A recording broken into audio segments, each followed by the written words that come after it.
Today is March 28th, 2018. I am interviewing Naddia Callender at the home of the interviewer in Rocky Hill, Connecticut.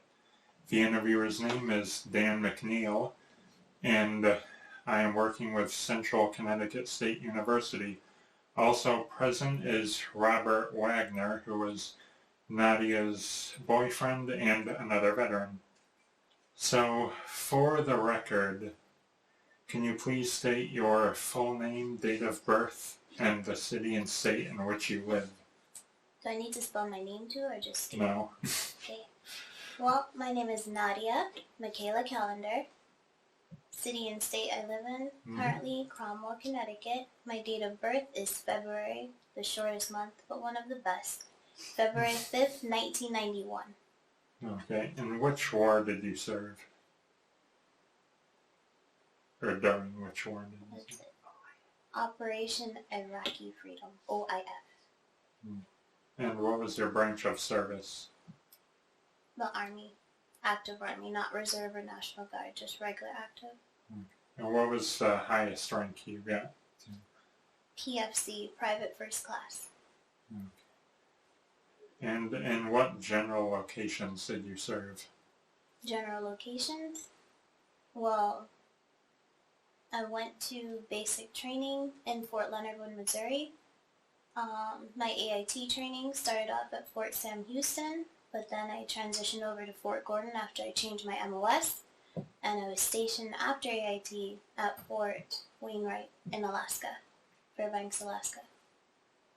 Okay, so were you drafted or did you enlist? I enlisted. I was 16. Yes, I was 16 when the recruiter came to my high school, and that basically got me thinking too about how my family couldn't afford college, so after I turned 17 and graduated high school, finished out 12th grade, I went off to basic in July 2008. So, but when you enlisted, were you 18 or were you 17? 17. My mother had to sign for me. Oh, okay. Did she approve of it, or did that go over well with your parents, maybe? Yeah, she approved of it. I came from a single parent household, so my mother said she was like both mother and father role, but she approved of it. She didn't say, no, not my baby. She was fine with it. So, and I'm sorry again, where were you living at the time you enlisted? The time I enlisted, I was living in Virginia, Chester, Virginia. Around the area they called it Chester or Chesterfield, so I don't know, but Chester, Virginia. Okay. And you said that was in 2008, right? Yes, 2008. Do you recall any of a specific date? When I started basic? Yeah. Or when you enlisted, and when you started basic? Oh, well, I don't remember exactly when I started the enlistment process. I'd like to say around December 2007, but basically spring 2008 is when I became more serious, kept visiting the recruiter's office, recruiter station, gearing up for the PT test, and went to visit Fort Richardson in Virginia for the physical and all that stuff. Okay, so did you pick the service branch you joined, or were you assigned to that? I picked it. Okay. So was that so the reason you picked the Army was that were you still thinking about the recruiter when the time you enlisted? Like, was that like still like an influence, or did any other branches interest you at all? Or the Air Force interested me, but the recruiter was from the Army. Up to now, even now, I should say, my older brother, who is also in the military, and I guess you could call him a veteran because he served in a couple branches previously, he was telling me I should have joined the Air Force. And I do like the whole, idea of flying and becoming a pilot, but the recruiter himself was from the Army, so that was the main influence of me choosing the Army. so Could you tell me anything about your first days in the service? Um, they were nerve-wracking, to say the least, in one word. Uh, I cried a couple times, mainly at night or in the evening.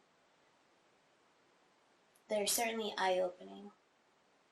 And there were times where you felt as though you could get used to it, and then something would happen where it'd either be a simple mistake by a fellow recruit, or you got set up by a trick or a prank by drill sergeants, and then they go right back to, jarring you with some action or yelling. So, But do you think that those first days, like, do you think that for the most part those must have been beneficial or came off as like a positive experience?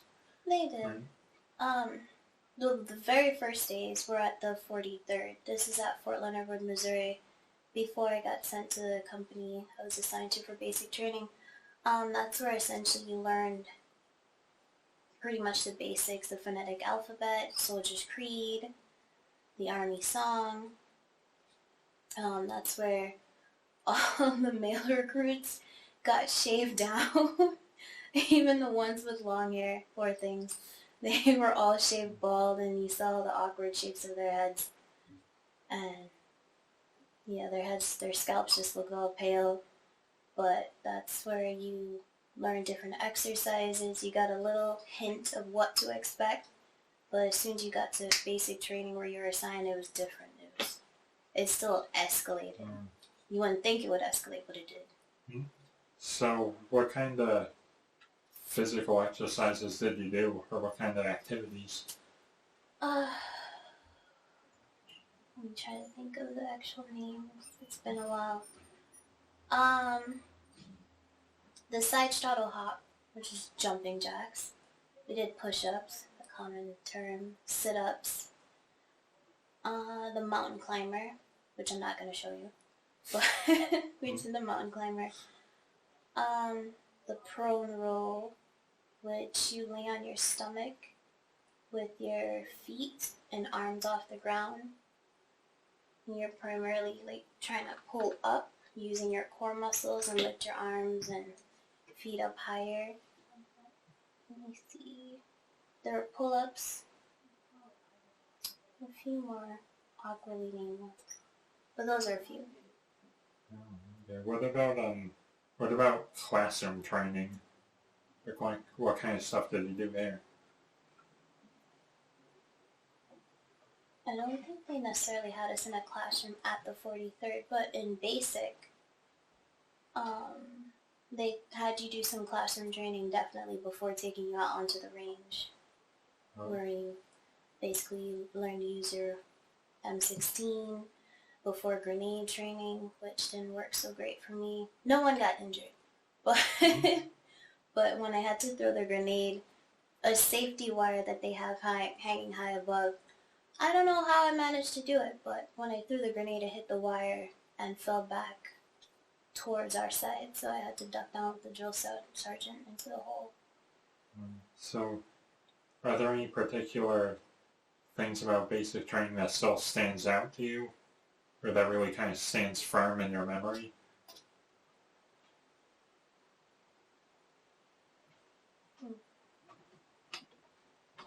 One thing, definitely, the drill sergeants that I had that were assigned to 3rd Platoon, I was at Golf Company 795, the Gunslingers. It was an MP battalion, even though it was a mixture of different recruits that weren't, only a few of them were MPs.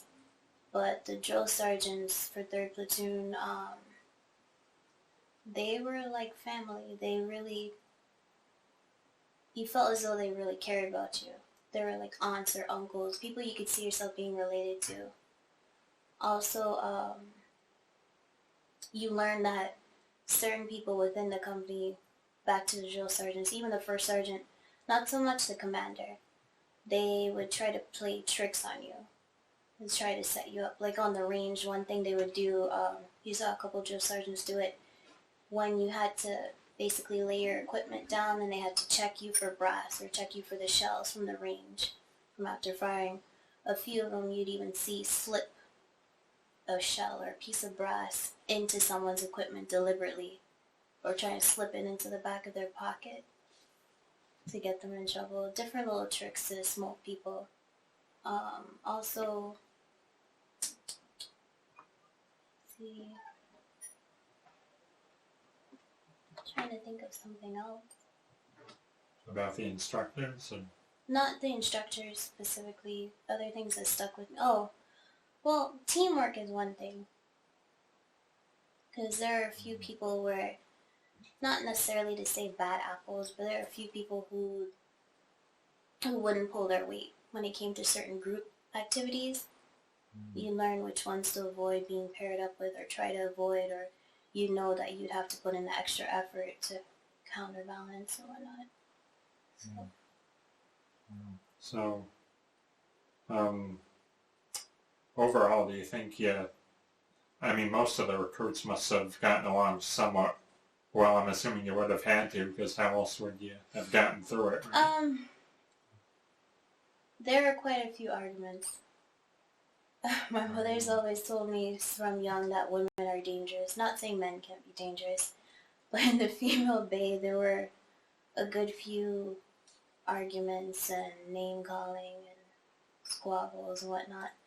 I don't recall there ever being a time where it actually came down to actual blows, but you knew a few people who didn't get along with each other. But of course, when it came to the drill sergeant being around, you have to show respect.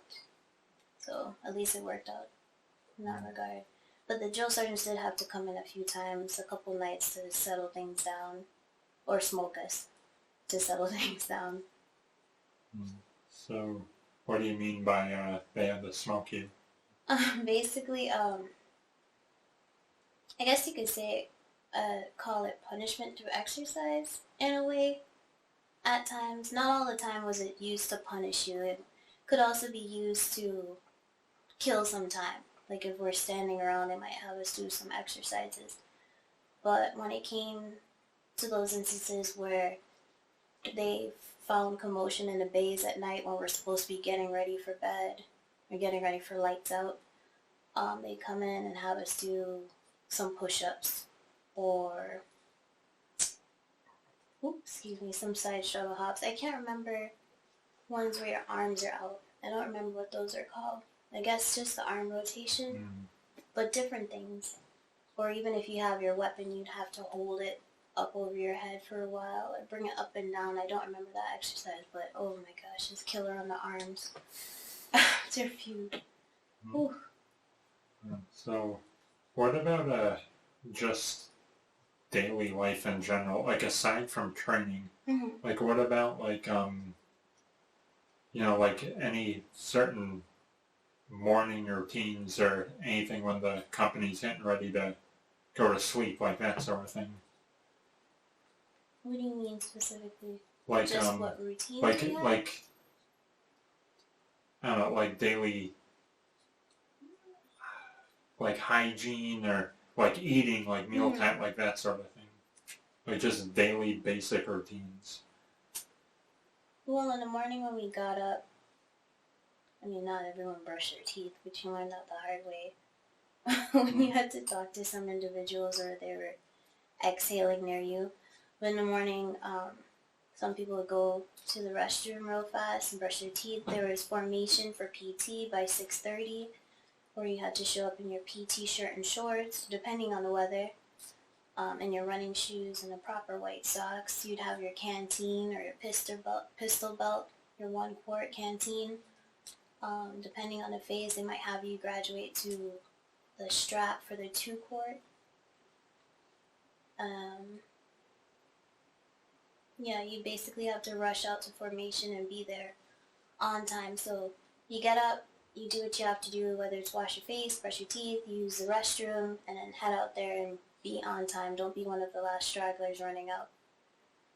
And sometimes if you're going for a company run, they'd set you off into different groups, like Group A, the fastest group, Group B, Group C, the profiles, which I ended up in I don't remember how soon, but profiles typically had their own different little injuries. For me, it was my hip, knee, and ankle. They called it chronic bilateral hip, knee, and ankle pain.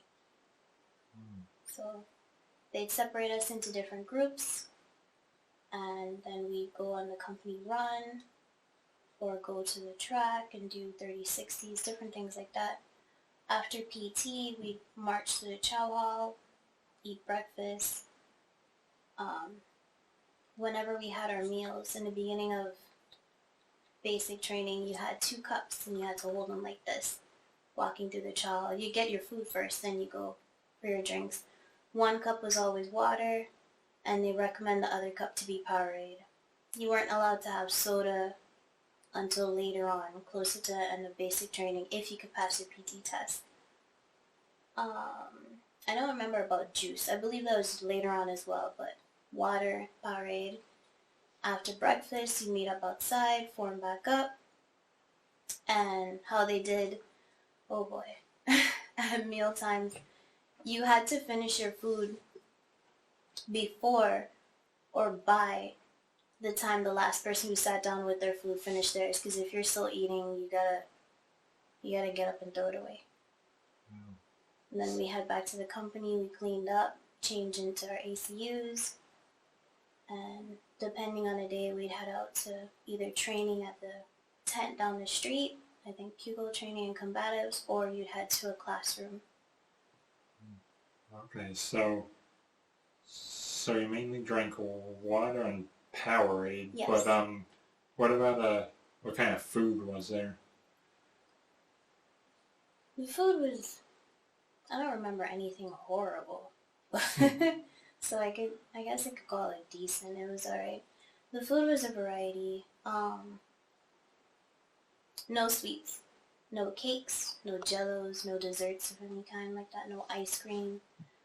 Not until towards the end of basic training, when you get past your PT test and you phased up and the company's doing great.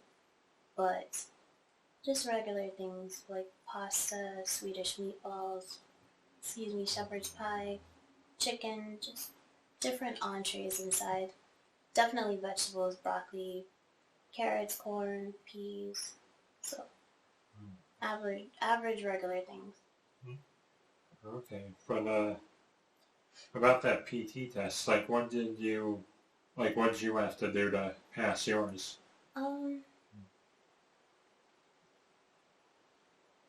It's based on your age and weight, or just age, gender, and weight. I don't remember specifically how many push-ups I was supposed to do, because it did change once I entered a different age bracket. But you have a designated amount of push-ups.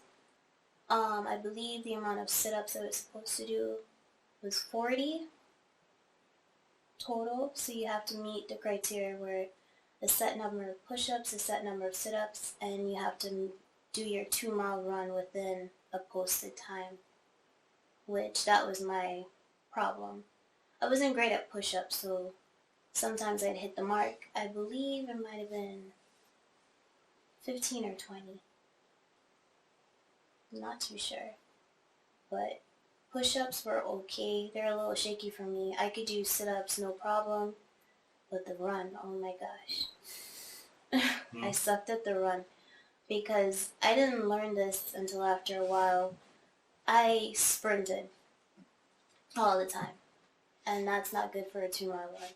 So whenever, they use a blowhorn or the whistle or whatever they did to start you off, I just take off running, and then after 5 or 10 seconds I start dying down and everyone starts passing me. I wasn't the first one running, one of the first few, but then everyone just passed me and I'd be at the back almost dying. So had to learn my lesson. But you made it though. So. Yeah, eventually. But, did you do any overnight exercises in the field or anything like that? Yes. We had different fob exercises. I Looking back, I could say they were kind of fun, but not the entire experience of them. You had to pull different guard shifts. Of course, you learn how to deal with smoke bombs and whatnot. They used to call it popping smoke, or what is it? They might yell out frag, frag, frag a couple times. The drill sergeants would come into the tents at night, even in the daytimes, a few times after they pop smoke, as they say. They'd come into the tents while you're asleep and try to take your weapons from you. Of course, you get in trouble because when you have your weapon, you're supposed to treat it as though it's another limb. You're not supposed to lose it at all. You're always supposed to keep your eye on it, have it with you. So I've seen them take a few soldiers' weapons while they're sleeping. Even when they weren't sleeping, you could be sitting there eating your MRE and you have your weapon next to you, you turn to your left to reach for your drink or whatnot, and then your weapon's gone. So, like, any exercises out in the field, like what were those mainly comprised of? Like what kind of drills were they for? Or what were you training for, rather?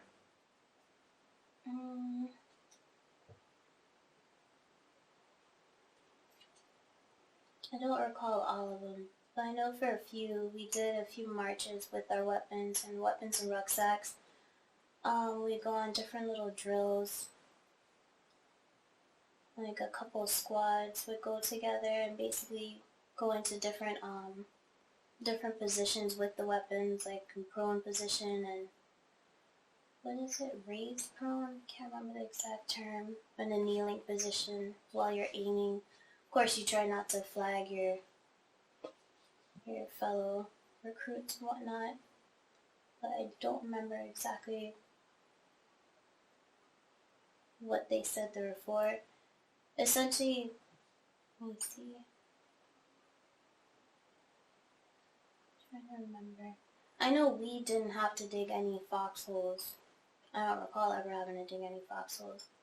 But we did a few drills where we patrolled with the weapons. We guarded little, not huts, but different little bunkers and stuff like that. But we did have to leave at one point, so we weren't out there for as long as we planned. We had to leave because of flooding.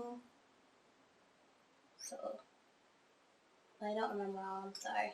It's a little hazy. It's okay. Just whatever you can, anything helps.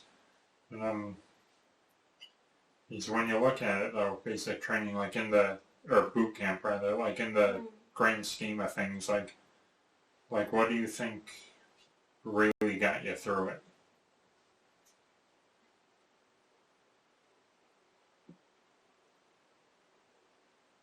I have no idea. Thinking back, I don't know what really got me through it.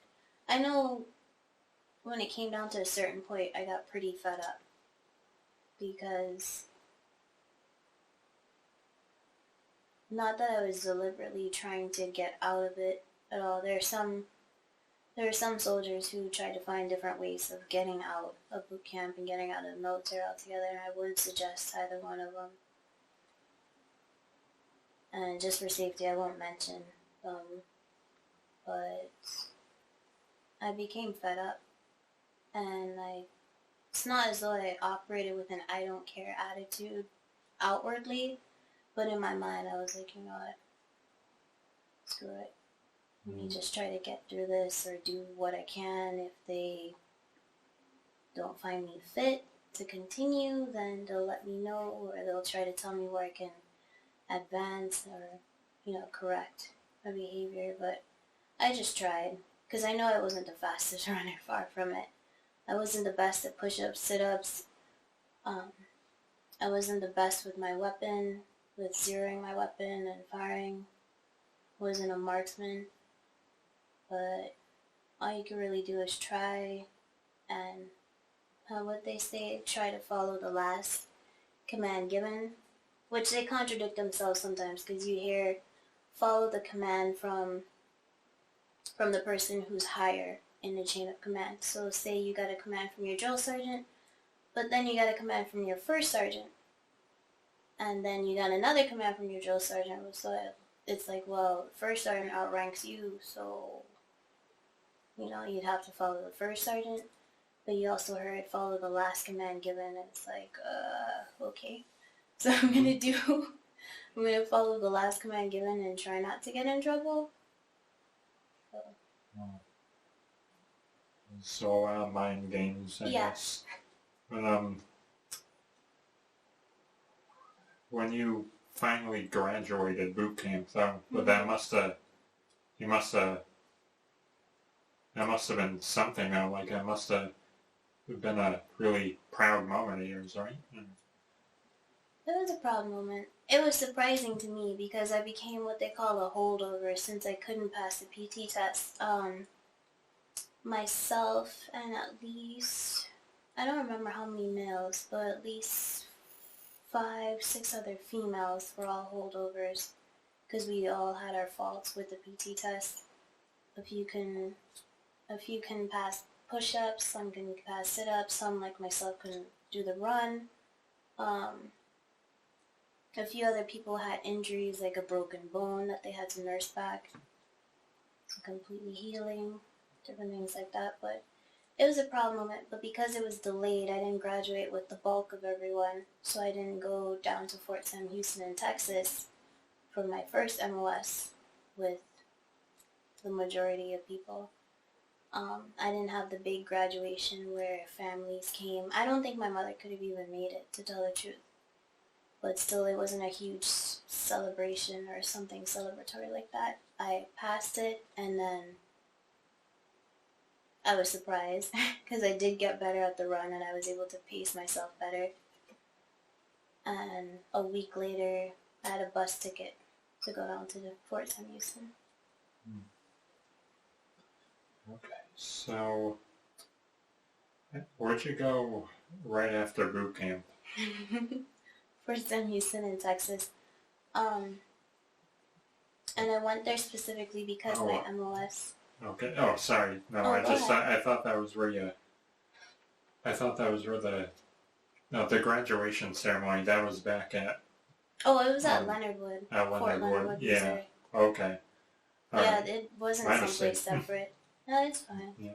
All right. So you went to Fort Sam Houston, and all right. What were your first impressions when you got there? That was a pretty big base.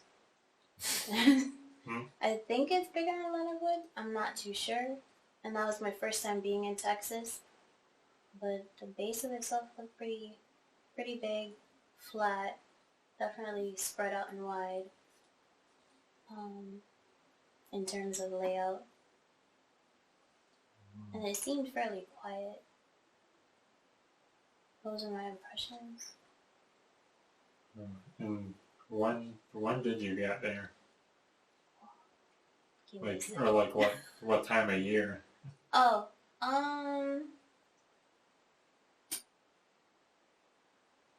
let's see, I started basic training in July. Process is like 8 to 9 weeks. I believe I got there like late September, early October, so I guess early fall. Okay. So, what was your assignment there? My first MOS was 68 whiskey, and they were calling it at the time a healthcare specialist. Okay. So, what did that job consist of? Well, we were told soon after we got there that our titles were false. I mean, on paper and everything, it's healthcare specialist, but the captain of the company, the commander of the company, said that we're actually combat medics.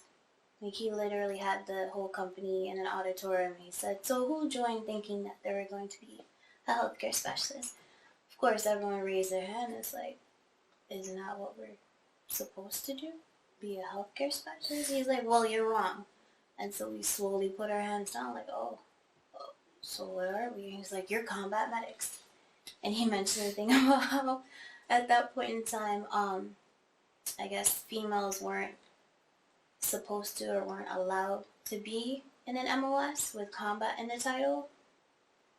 So after he said that, he was like, well, I feel duped. What could you do at that point in time? So basically, I don't know if to say a nurse, but we're kind of like nurses. I mean, we had to learn to deal with traumas, deal with broken bones, learn to use tourniquets, the KED, which helps like keep your spine and head and neck in alignment, to transport people on stretchers and gurneys,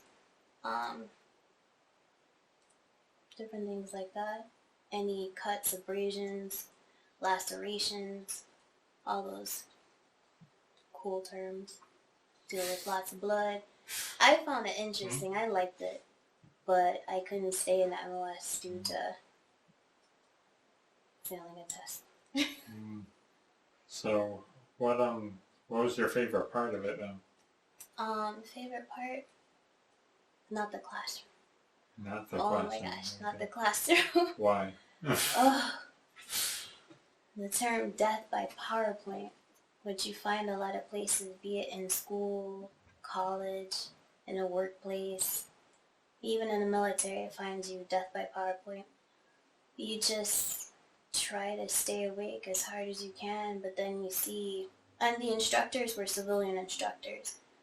I don't know if any of them were veterans themselves or had any military experience or connections other than being our instructors, but they were civilian instructors dressed in regular plain clothes.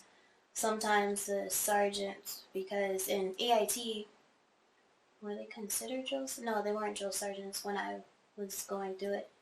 The sergeants in charge of us, some of them would just either come up through a side stairwell door randomly, or even come through the main classroom door and just like scope out to see who's falling asleep or who's asleep. So we would be what they call good battle buddies, looking out for each other like, hey, shh, wake up, they're right there, or something like, nudge each other awake. But it was hard to stay awake some of the times. But my favorite part was one time we had to go through and do the exercises of moving some heavy dummies and mannequins that either had different injuries. Like one could have had half his leg blown off. You had to practice putting on a tourniquet. Another one could have like its guts hanging out a little bit. You had to put on the gauze and strap it down, use the right bandaging, different things like that. That was fun. I still have my old uniform too, covered in fake blood, and my boots covered with fake pieces of like flesh covered in blood. But that I actually like, trying to help move those and get you into like the physical. Not that I would enjoy it in real life, because that'd be devastating. Be a part of the job if I had to do it, if I had passed through and remained in a MOS. But just being able to practice and for it to hit you like, okay, this is what you're going to be doing. You actually get to practice, like see if you're doing it right, but hands-on without actual real world. That I enjoyed. So what was life like at Fort Sam Houston though? It was certainly more lax than Fort Leonard Wood, because you weren't in basic training anymore.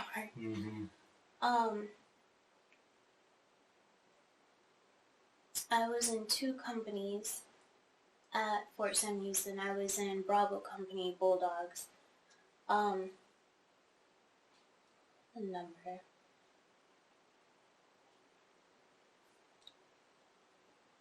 Can't remember the exact number, because for basic I was in Golf 795 MP Battalion. But I'd have to get back to you about what battalion it was in Texas. But in Bravo Company, it felt a bit more strict. not the strictest company out there, but it felt a bit more strict.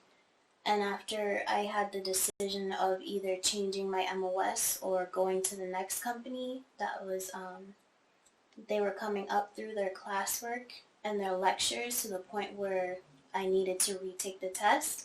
I chose to leave Bravo Company and go to Charlie. And that's where it felt more comfortable because I had been through some of the classes before. I knew what to expect and I passed the test that I first failed. But overall at Charlie Company, which is a pretty, both companies were pretty big. They had at least 12 platoons. So many people, oh my gosh. At least 12 platoons. You had more freedoms, essentially. So, after being a healthcare specialist, as they called it, or being involved in that, like you said you moved from Bravo Company to Charlie Company, so that must have been a different job that you joined up, No, or were you still in the same thing? It was still the same thing. Because like I said, I can't even remember which section. It was probably 2 point something where it came through the lectures and taking the test after the section. I failed the test and you were able to make it up or study for a retake. I studied for the retake, but I failed the retake. So myself and a good few other individuals, we had the choice of changing our jobs or just changing companies and trying again. See if we could grasp it the second time. So we chose to change a company and try again. So we knew a good few people. We were calling ourselves, they were calling us Chavo, like a mixture of Charlie and Bravo, because we used to be Bravo Company and went to Charlie Company. But then the name died down because a lot of people who were originally just Charlie Company kept using it and we were like, yeah, no. Mm-hmm. But we were still 68 Whiskeys healthcare specialists, and we were able to go through the sections, go through the learning, pass, and continue on a bit further through AIT until I failed again, sadly, in 6.4, section 6.4, I believe. So that's when I had to change my MOS. Okay, so what did you change it to? Like, what was your next job? Well, at the time, I don't know how it is now. Supposedly, you got a choice of 50 MOSs to choose from. But when you're female, not all of the 50 apply to you. At the time, not all of the 50 applied to me. So it essentially got cut in half to about 25. Of the 25, you're only allowed to choose 3. And I won't do the finger gestures. But I chose, 25 Papa, I don't even remember the title. 25 Quebec. And 25, I believe, November. I believe that's the third one. But basically out of the 3, I got the middle one, which was 25 Quebec. And that's what set me off to Fort Gordon, Georgia. And 25 Quebec, I would have been changing from 68 Whiskey healthcare specialist, so medical field, to 25 Quebec multi-channel systems transmission operator maintainer. It's a signal MOS. Okay. So, what was that job like, or what was that training composed of? Even more death by PowerPoint. It never ceases to find you. It just keeps coming back.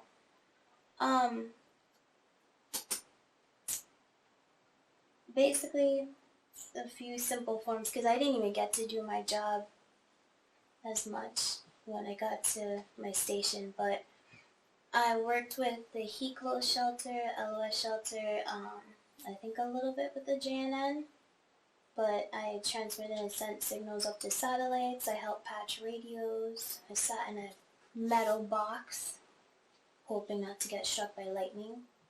I dealt with these huge satellites on the back of trucks and vehicles where they warned men, the male soldiers, about passing in front of it while it's transmitting, where it could affect them if they're lingering around it too long. It could affect essentially, I don't know if their sperm count, but essentially there's a rumor about how they might only have girls if they're around it too long or in front of it.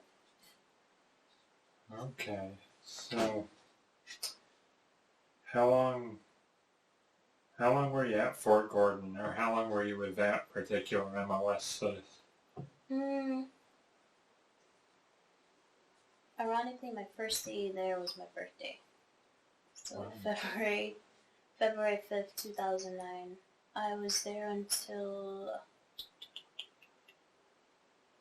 sometime in May 2009. So February to March to April to May. 3 months. 3 months and some. And you asked what was it like? Yeah, sure. Oh. Well, is that what you said though? Yeah. Okay. Or, yeah, that's what I would say. Okay. Sorry. Making sure I'm not hearing things. It was different to Fort Sam Houston. As in things felt more compact on the base. Definitely felt more compact. The building we were staying in wasn't as big as the one as Fort Sam Houston. And yeah, because at Fort Sam Houston they had it different, where the building we had, the females were on one side, that's how they entered the building, and the males entered from a different side. There might have been a hallway where the two might have met somehow, not that we traveled through there, but it was definitely more spacious and distant. The building at Fort Gordon was smaller. I worked, what did I have? What do they call it? Third shift? I can't remember if it was third shift or second shift, but basically my classes were at night. And that affected some people who were able to phase up when it came to the weekend, because we'd have our classes on Fridays, we'd get out at night around, say, 10 p.m. or so, 10 or 11 p.m. from class, and of course you're tired, you're excited because it's like, oh, thank God we're out of class. But then some people who might have had plans for the weekend, they went off and did their own thing. They went and got changed or showered and then went out, but they didn't get to leave as early as other soldiers. Okay, so you had like weekend passes and stuff like that? Not me. Not you. I didn't make it to the phase. Another problem with the PT test, and due to my injuries, I wasn't able to do every exercise or as many things. A lot of times during PT, when we had company runs, I was a road guard, so I had the flashy vest, maybe a flashlight or a wand or whatnot, and I'd stand there with my little pose trying to stop traffic so they don't hit other soldiers running by. So those injuries you keep mentioning, was that like you mentioned there was like a hip injury or something? Was there, like, how'd you get that? From the rucksack. They had a pad at the lower part of the rucksack. The rucksacks were on a metal frame. I assume they still are now. I haven't talked to anyone who's in to know if they've changed the rucksacks. But the pad that's supposed to protect your lower back, mine just wouldn't stay in place. And when you're marching or you're running with it on, it just kept hitting into the back of my hips repeatedly. And so that essentially just caused the pain and discomfort from the joints. But they told me, I kept going back to sick call all the time to see the doctors to find out like what is wrong, because I didn't have this before I joined or anything of the sort. And I was even in JROTC in 9th grade. So I'm wondering like what's happening to me, what's going on. and eventually they told me it's possible tendonitis. So I'm not a doctor. I just know I have pains. So So, what about after Fort Gordon? Like, where'd you go then? after Fort Gordon, I think for a couple of weeks, I think it might have been 2 weeks, I went home for a little vacation, had some leave saved up, but I was stationed, even though they gave me choices again, you never actually get, at least a lot of people don't get what they choose. What did I choose? I was being a dork. I chose Italy, I think Japan, and Germany for places I wanted to be stationed, and I got Alaska. Nothing, after I've been there and lived there, nothing's wrong with Alaska. It's a beautiful place. Charming. If you love the outdoors, go to Alaska. Even if you don't like the outdoors so much, there's different things to do. But Alaska isn't Italy, Japan, or Germany. And I didn't expect to get someplace in the U.S. after, I picked other countries. But I was sent to Fort Wainwright, Alaska. And I arrived there, I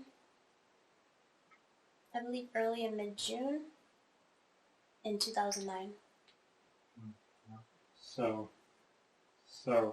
again, where was it in Alaska? Fairbanks, Alaska. Fairbanks, At okay. Fort Wainwright. Fort Wainwright, alright. So, The land of the midnight sun. So that must have been a drastic contrast from your previous two forts you were at. It was. Each fort was different.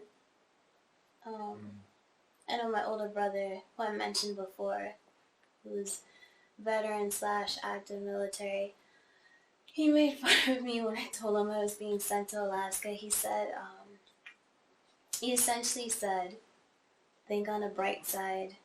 When you buy meat, all you have to do is put it outside in the snow to store it. I won't need a refrigerator.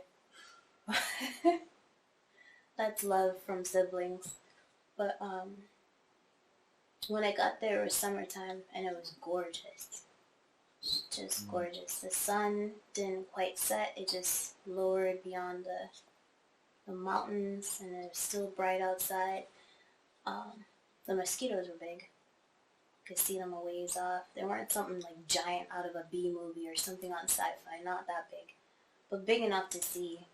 Not that I felt that it was a little fortunate to see them that big, but unlike the mosquitoes I'm used to being harassed by in the Caribbean, where I'm from, they didn't come up to your ear like zzz, and like freak you out like, oh crap, there's a mosquito. I didn't have that problem up in Alaska.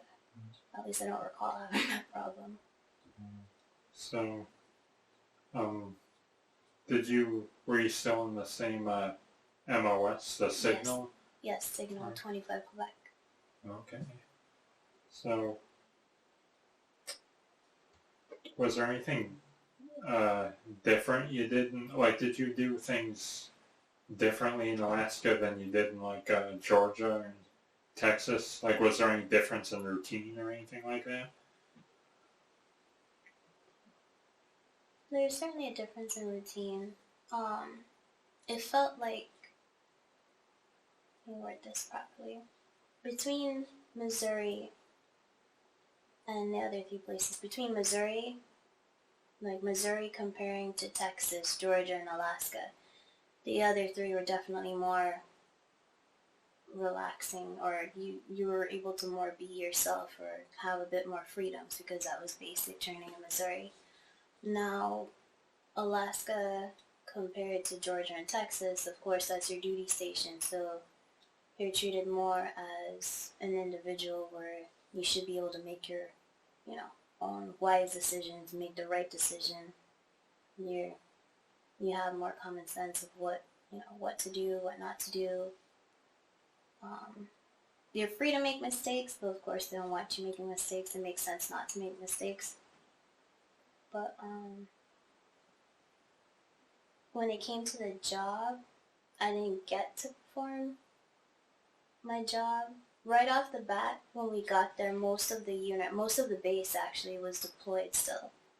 So it wasn't as strict. You reported in the morning, you did PT, afterwards you cleaned up, got changed into your ACUs, reported back to the company, and there wasn't too much to do. We called us Rear D, I think stands for Rear Detachment. Um, so we mainly tried to keep out of trouble, and you didn't have to do too many of your MOS duties at the point in time until a few weeks later, about, let me see, late August to September, when other soldiers started coming back from deployment, then things started to pick back up and get more into gear and more into the norm of, okay, we're going to be doing these activities these days. Get more into an actual set routine instead of coasting through. So. Okay. So, what other duties did you have, like, in regards to, like, the daily functions of the base? Other duties that I have? Well, after a few weeks after most everyone came back to our company, 176 Signal Company, they basically, I can't remember if it was someone from headquarters or just someone from the mailroom on post, they sent out the notice that each company, or nearly each company, they need a representative at the mailroom. Like, they need someone working in the mailroom for that company. And because I was one of the profiles, or what they call one of the broken, because of my hip, knee, and ankle pain, my issues, I was chosen to be one of the people from Signal Company. I think I wasn't the only one at first, but I was chosen to be one of the people from Signal Company to work in the mailroom. It was myself and another person at first, Specialist Timony. So I mainly handled mailroom duties, had to go through the training, know what to do with different specific types of mail, how to sort it, how to reroute it to, say, if a soldier processed out of the military or wherever they went to, know where to send it and how to handle suspicious packages and whatnot. So I had to learn all that and pass the test to become a mail clerk. Okay. So, does anything else stand out about Alaska? Like, was there anything? Yeah, just go ahead, like anything. Anything? Yeah, like whether it's again, like we just mentioned, like duties on base, or whether it's like especially like since it's Alaska, I can't get my mind off the environment, like especially in the winter, like that sort of thing, or like if you had any time off, like if you ever left base, stuff like that. Oh, I left base constantly. It was certainly easier to leave base at your duty station, especially in Alaska. I mean, it was right there, just through this gate or that gate. There were at least 3 functioning gates, but there was a main front gate. I don't remember what they call that gate specifically, because all 3 gates had a particular name. But it was certainly easier because you didn't have to worry about passing a PT test to be allowed to go off base. You didn't have to worry about a phase or whatnot. You just, you're treated as an individual and an adult, and hopefully you wouldn't get yourself into trouble or get any DUIs or do anything illegal to get court-martial or Article 15. So it was certainly easier to get off base and check out the town of itself of Fairbanks and do things out in the wilderness, like camp, have a bonfire, go to a specific restaurant or bar or club, go to Walmart, Barnes and Noble, the little mall that they had here. It's not a big mall, it's like a hallway. Literally, just a hall. You walk in and you're like, oh, a couple certain, like, oh, you're at the other door to leave. You're like, oh shoot. It's like, might as well turn around and stop in Foot Locker or just, I guess, leave and go hang out in Barnes & Noble, read a book. But, Alaska, certain trainings and exercises were different. I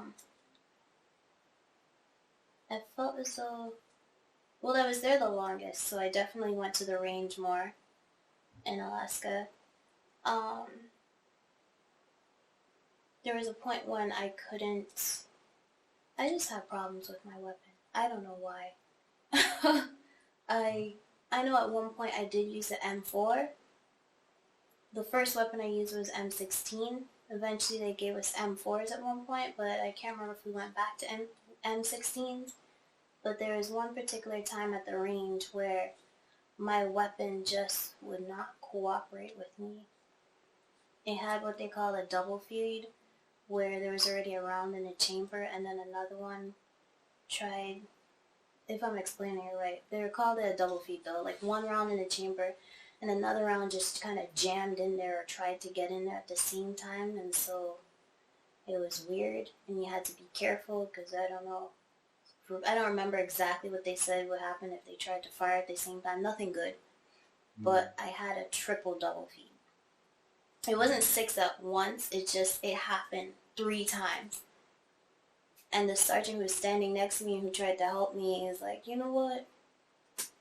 I think we should just like walk you over here and let them know, something's up with your weapon. Like you can't fire today. And not that I was a marksman anyway. I wasn't that great. I mean, I enjoyed being on the range and the different positions, kneeling, the prone, and the semi-prone position, but I wasn't great at it. But eventually they brought me back to qualify, to zero my weapon again and qualify with paper targets, and I did pretty good. So, I believe, I got a 35 out of 40 that time. So I felt pretty proud of myself. They had different training specifically geared towards the weather, with it being Alaska with the extremes. You had to be smart in the summer, of course. Even though it's beautiful and sunny, you don't want to be dehydrated. But in the winter, you don't want to freeze to death. They had different layers to your uniforms, different categories of what to put on, like thermals and waffles and the balaclava, saying it wrong. But even civilians have them. They sell them in stores real easy. But the ballies to cover your face, thicker socks, things like that. Sleeping out in tents and knowing how to use your sleeping bag system within the tent. Being mindful of what you're wearing because you might sweat too much. Different things like that. Oh, of course they gave us different little common sense briefings on the weekends. When they released us from formations on Fridays, you had to be mindful of, where your friends are or where you're going. You don't want to be trapped out there in the wilderness. If it's wintertime, you don't want to be trapped if you go skiing or whatnot. And be mindful of other drivers. Obviously, don't drink and drive. If you know your friend was driving and they went to the bar and then, they had a few drinks, if you're able to, or if you know someone who can, be their DD. Just look out for each other. Things like that. Be careful on the roads with the ice. Take it slow. If you see you're approaching a yellow light and you're real close and you can't stop, try to coast through the red, because it happens with it's like some thick layer of ice, like 2-3 inches of ice. Sometimes you just can't stop. They're not saying to run it, but of course be mindful of other cars around the intersection, but you might not be able to stop. Wow. Things like that. So, do you think, is there any particular place you liked more? Did you take more kindly to up north or down south? What do you think? Well, I myself being from the Caribbean, of course I love the warm weather and whatnot, but I'm a weird person. I love snow. I love the winter. Hmm? I mean, I don't want to freeze. I don't like freezing and being like teeth shattering cold. I like to have the ability to dress warm how I want and properly and appropriate for the climate. But I did love Alaska. Texas was beautiful though. Probably shouldn't say this, but I was able to make it off post a couple times. And keep out of trouble. Didn't get into trouble. But Texas was beautiful. I don't even remember. There was a nice river going through town, and you're able to cross over bridges and the walkways, and there's a nice looking rainforest cafe and different walkways down under the bridges near the river. The whole thing was beautiful. I can't remember if they call it the Riviera or whatnot, but that was gorgeous. I would love to go back to that again. In Georgia, I made it out post a couple times, but not to any place really interesting. So, just once to the mall, and I didn't even walk around too far and shop. But overall, I'd say, Alaska, and second place, Texas. All right. So being able to do those little, those little mischievous acts or whatever, like I'll just call it that, but it's like so doing that with people who are more than just your service members, they're probably your friends, people you do that sort of thing with. Is that like do you think that did a lot for morale? I think so. Yeah. Because whenever I did do those mischievous acts, according to you, that is what they were. Trying to be politically correct, I guess. Yeah. When I snuck off post, it was only with classmates. Only ever with classmates. So people I trusted. People I knew. Like, I knew their behaviors, I knew their tics, I knew how to communicate with them. So I'd either head off post with them or head off post and meet up with them and hang out. We're able to relate about different things in the classroom or just talk about our civilian life before we joined and talk about where we'd like to go for duty station, different things like that, our dreams, ambitions, our likes and dislikes. Because you already have that close relationship to them, seeing them on a daily basis and, lining up next to them, forming up next to them in their squad and whatnot. Would you say that your fellow service members was probably, being close to each other, was that the most important thing for morale, you'd say?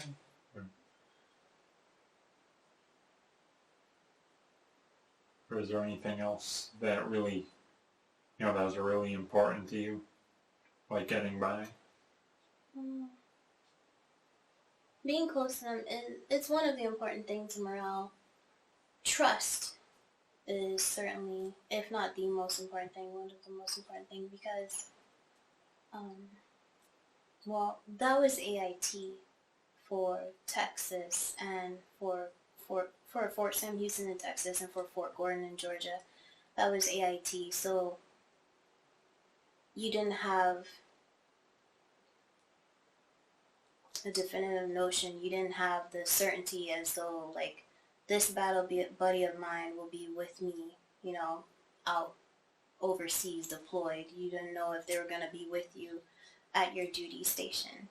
But you knew they were with you in the classroom. They were with you in the training exercises. They were with you on the range and whatnot. So you at least had that little bit of trust to respect you, respect your boundaries, help you out. You try to help them out, look out for each other.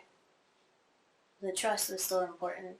Now when it came to the duty station, of course the trust level, it was a higher bar to try and meet. You set the bar higher with that trust because that person you definitely would deploy with unless they were transitioning out or transitioning to another base.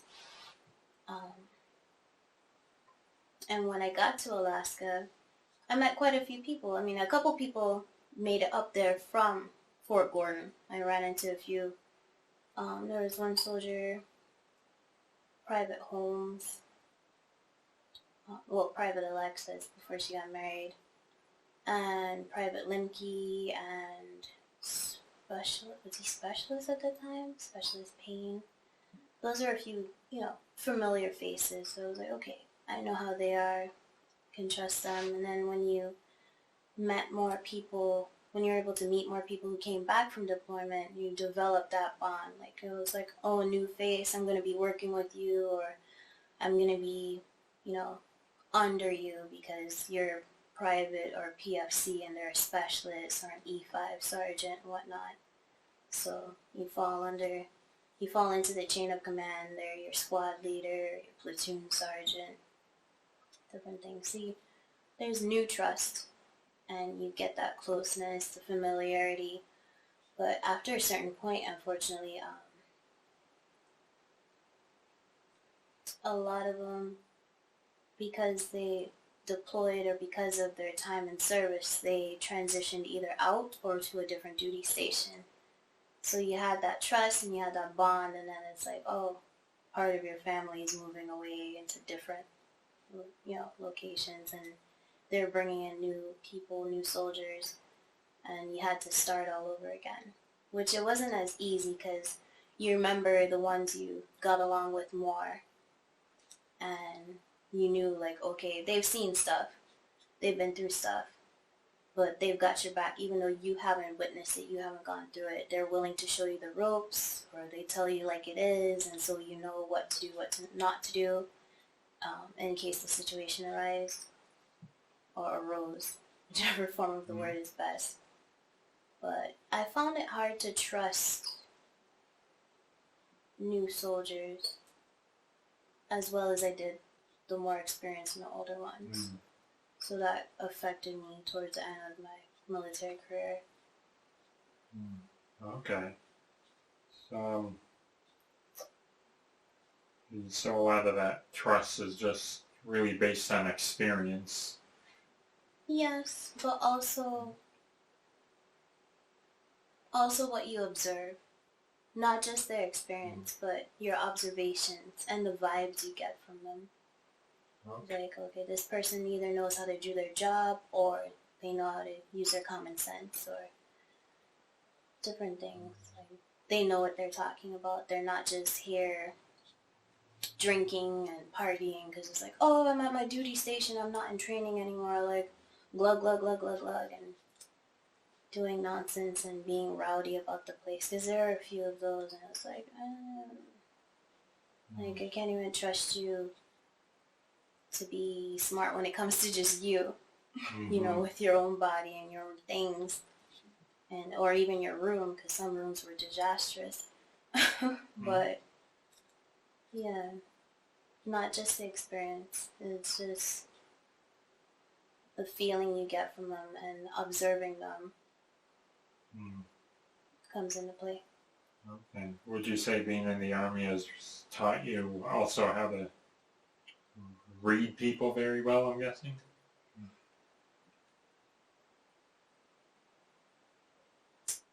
Simple answer, yes. I'm not an expert at reading people. And people do, there's there's common terms and slogans like don't judge me, or try not to judge people, or don't judge a book by its cover, but everyone judges, unfortunately. I myself judge people. I try not to. I don't like being judged because people seeing me assume things off the bat, be it because of my height, my voice, my accent, which you might hear from time to time, the color of my skin, different things, or assume things because I wear glasses, who knows, or because I wear hats a lot. But everyone judges. But being in the military has helped me to, I might have a first impression of someone, and whether it's a negative or a positive one, I still try to be respectful. I'm generally respectful to everyone I meet. The only way I would say I'm disrespectful is that I might not talk to them as much. Like, I'd still say hi, good morning, please, thank you, excuse me, the common manners, but I distance myself from them to avoid any, negative interaction, avoid any drama and strife. Okay. Did you personally come along or come across a lot of discrimination at any point? Or anything that really bugged you? In the military? Yeah.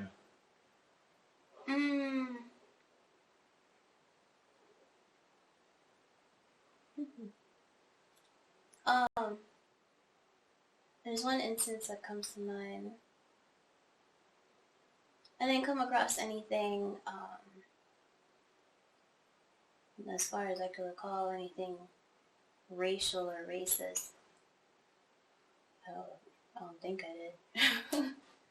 But, I wouldn't necessarily call this sexist or ageist, but there was a point when, in Alaska, at the mortar pool, where all the military vehicles are, where we PMCS through our checks and whatnot, we were going through the conics, one of the connexes, like basically we were taking inventory, we were moving things out, and, doing a count of all we had, doing a log, filling out the logs, and trying to keep track, and then trying to put it back in neatly. But I believe it's when we're trying to remove something or put something back in to fit things in more securely and properly.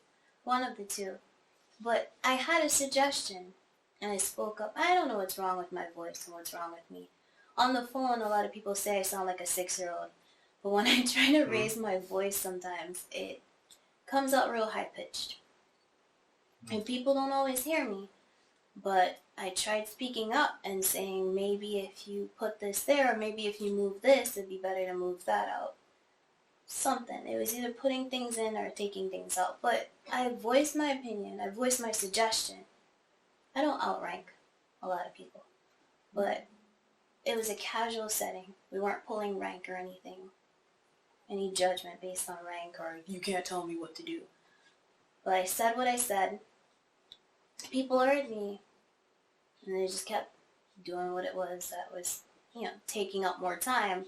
And the situation, it was taking long. It still didn't get fixed. So I voiced it like 2 or 3 more times. It still didn't, it's like I was just a little fly buzzing around, or a bee or a mosquito. And then someone else said the same thing, who was a male and taller and slightly higher rank. And they did it. They listened to him. They heard him. And I said, well, damn. Like, I just said the same thing a few times. Like, what the heck? It was so different with him saying it's me, but whatever. It got done, and we were able to progress and finish with the Connex and close it up.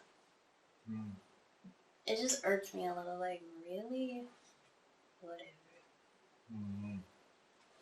Yeah. Well,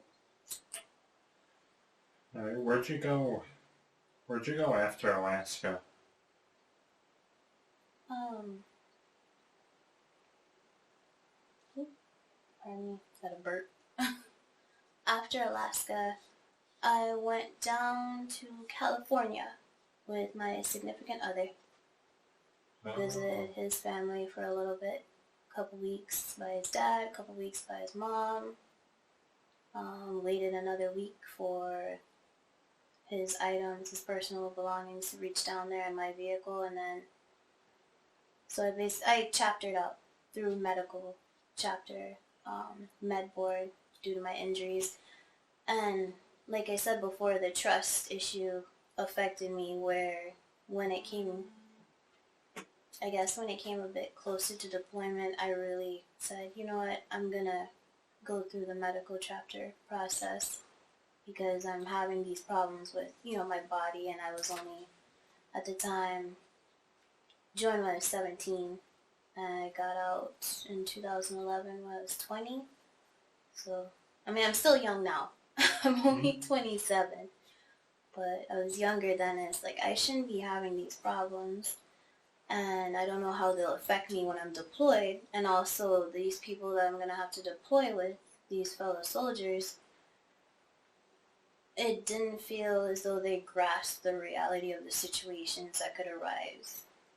Mm. So it was like, yeah, I think I'm gonna, you know, cut my losses and, you know, take I guess an easy way out.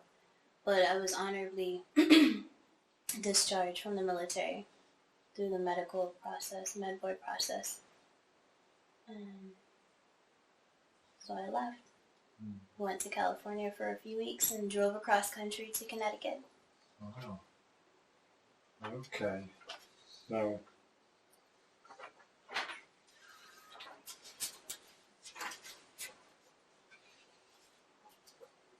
So, at any point in your service, like let's just take a step back to the military for a sec. Like, did you get any citations or medals, What? awards, anything like that? Oh, when you said citations, I thought of negative things. Like, what do you mean? Like, did I get arrested or anything? No. I don't remember what the heck I got. I got a couple of awards. I definitely didn't get a Purple Heart. Hmm? Plus, I think you only get that if you deploy and you do, those heroic things, whatnot. But I know there was a certain point where myself and Specialist Simony, who also worked in the mailroom for quite some time, we were called forward to the front of like the Friday dismissal formation, and we were given some award for our service in the mailroom. And the whole thing felt awkward. It's like, really? Because we know we did important work for the mailroom. Like, there are certain checks and legalities you had to follow. But it was like, at the same time, people don't really... Not everyone respected what we did. Mm. And it wasn't life-saving. It wasn't anything to do with protecting people or shooting at people or anything like that, or making sure communications got sent, which were, what we had to do in Signal Company as primarily. But it felt a little awkward being called forward and given the medals we were. I just don't remember the name of the medal. I'd have to look for my paperwork and find the medal itself and get back to you. But I remember that one specific instance. Okay. So, and during your time in the military, were there any other injuries or anything like that in your unit sustained in, like, whether it was training accidents or anything like that? In my unit? I don't remember the entire story, but I know at one point I heard a tale of one of the sergeants breaking their leg while they were out during the winter time. I don't remember the entire tale or all the details, but this sergeant of himself, like, from what I heard, they handled it pretty well. Like, they recovered. He was a mean-looking one too. I don't remember his name. He was tall, fairly tall. I'd say at least... I'm 5'3", so a lot of people are taller than me. He was at least 5'9" or so. He was very slim, skinny, but he just had a hard face. His face was small, but he just looked cruel. So I didn't really, approach him. I think he was from the other platoon, too, thankfully, so I didn't have too much run-ins with him. But he was the one who broke his leg, and it's like, really? He broke his leg? But after you heard what happened, it's like, oh, okay, I could see this happening, where it's like he pulled through. But other injuries... I don't recall there being anything serious. Or anything serious having happened. I know my roommate, it's not a serious injury. She had surgery. She had fallen arches in her foot. But the screws came loose or something they did in her foot. Like, didn't hold up. So they had to do surgery again on the same foot. And then it happened on the other foot as well. So she had some convalescent leave. But nothing devastating or traumatic like someone's arm being blown off. I know people, when they went through combatives training, they came back looking like they were in a pretty good fight. Black eyes, Oh, one sergeant had a serious black eye. Oh my gosh. And scratches, but no injuries I can recall. Okay. Someone broke their foot playing basketball. Sure, that counts. Um, so during that time in the service, how did you stay in touch with your family? Cell phone. Mm-hmm. In basic training, I wrote letters primarily because we only got. I mean, I bought my first actual purchase of a cell phone. I had a cell phone before, but I didn't buy it myself. But I bought a cheap little track phone, I believe, and I call my family on Sundays when we were allowed to, within a given time frame, before we had to turn back in the phones and lock them away with our personal items. But mainly through letters. And then, of course, you were able to more frequently contact your family and loved ones when you got to AIT using the same cell phones. Instead of it just being once a week on Sundays, you could do it throughout the entire week in your off time at night. You weren't supposed to take the cell phones with you to class. Some people still snuck them, but only the foolish or forgetful ones left them on sound. I don't recall if I ever took my cell phone really. Maybe a couple times, but there wasn't much of a need to actually take your cell phone because it'd be foolish to try and use that during a test. I mean, they set up the test a specific way. But with contacting your family, it was easier in AIT, and of course you could do it at any point when you reach your duty station. Obviously not during formations or important briefings or lectures and courses like that and surveys, but you could contact your family at any point in time or take an important call. Just have your phone on silence or vibrate, and then if you were on downtime, like sitting around waiting for the next thing to be told to do, you could easily step outside and make a call or take a call. So, was that something particularly important, being able to stay in touch with your family? Yes, it was.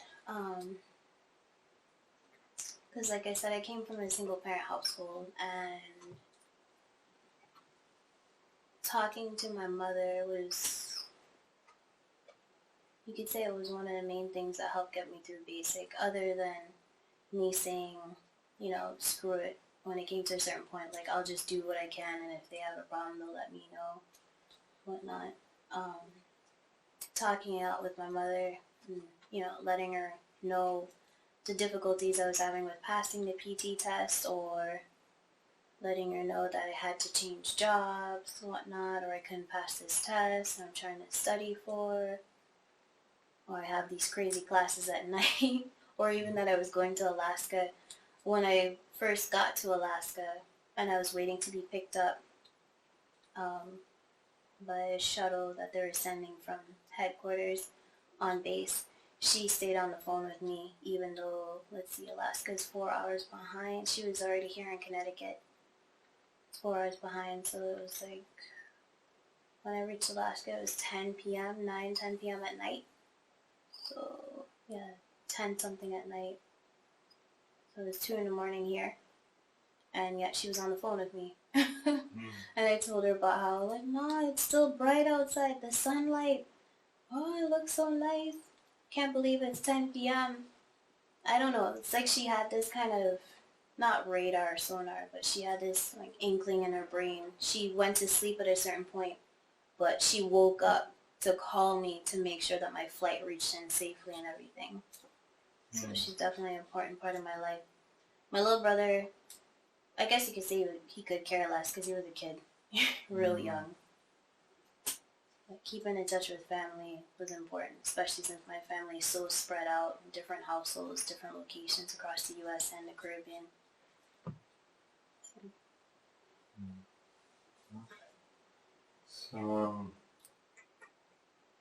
So you already mentioned what the food was like in basic training. Mm-hmm. But what about in your other posts, like beyond that?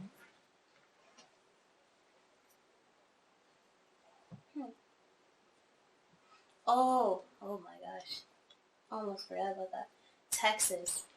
I think if you were to compare chow halls, oh lord, Texas was the best.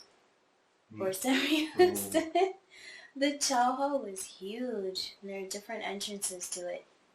And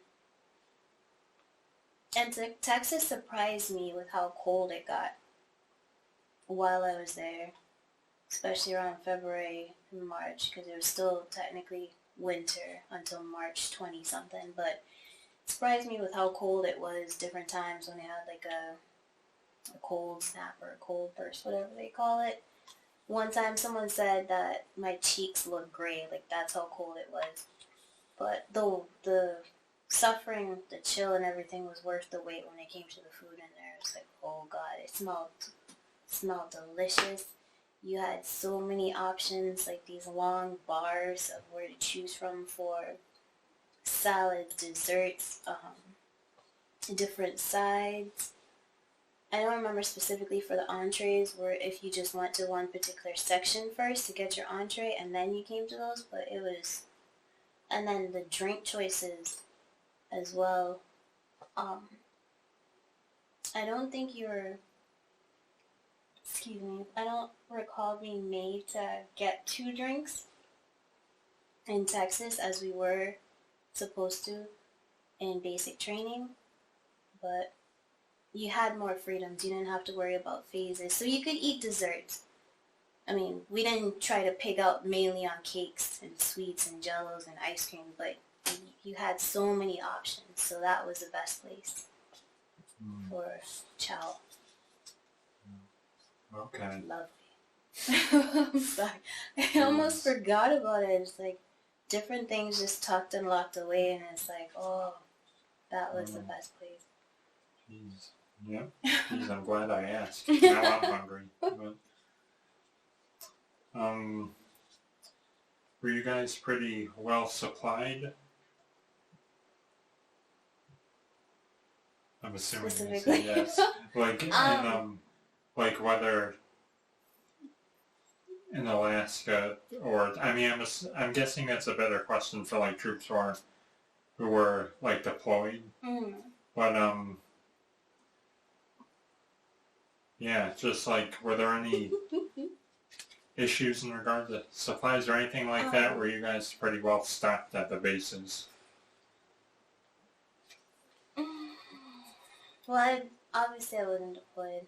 I'd be the first to tell you. I'm not one of those people who'd lie and be like, yeah, I've been deployed. I've only seen films and heard tales and gone through certain lessons and classes about what to expect and what could potentially happen.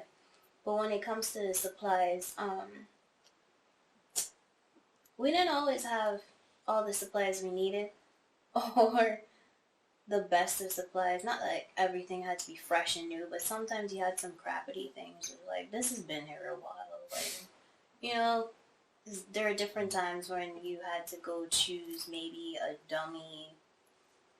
I mean, that's more Fort Sam Houston. You were given certain items.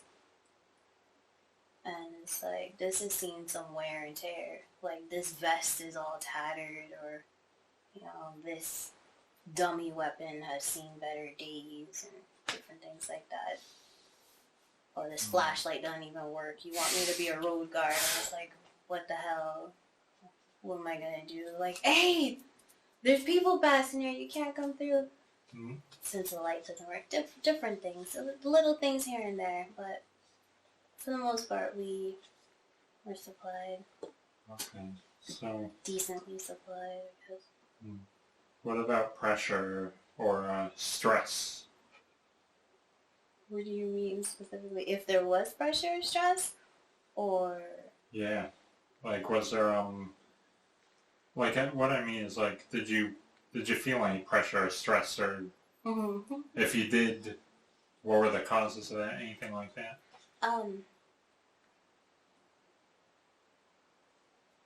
Well, there's pressure and stress at every post, and it varies from person to person, from recruit to recruit, from soldier to soldier. Of course, in basic training, that was like the most pressure and the most stress, because you never know when the drill sergeant might snap at you and just all of a sudden start yelling at you.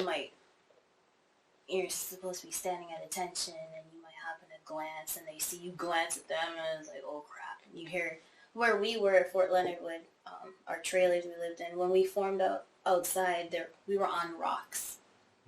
So if someone like was slow to move to do something, you'd hear them as the last person. It's like, oh, who was that? Or if you did something dumb, all of a sudden you hear rocks crunching, and the drill sergeant's like right up by your ear, or right in your face, or yelling at you from somewhere. So that had the most pressure and stress.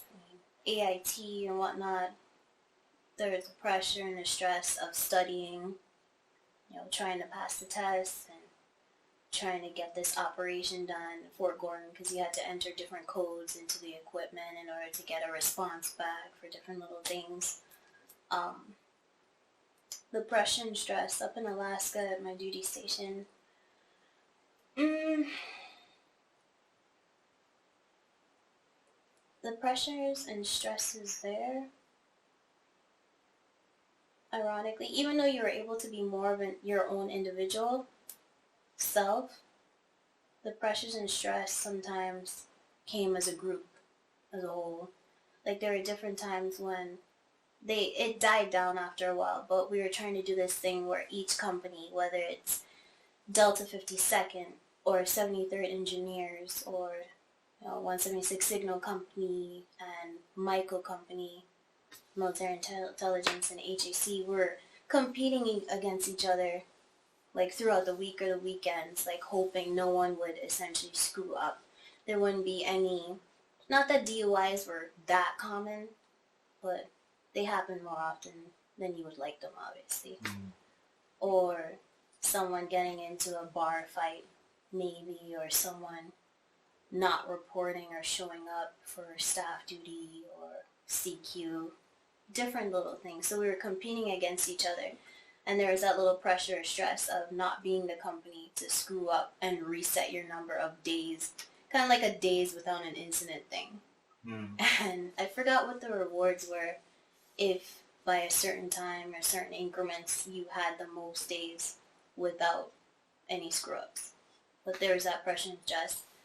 And there came a point where they did away with it. Before they did away with it, there was essentially cheating. You could tell like they were adding numbers to these companies. Like how one day you have 10 days without an incident, and then 3 days later it jumps up to 27. Like that math doesn't add up. So, different things. Other pressures and stressors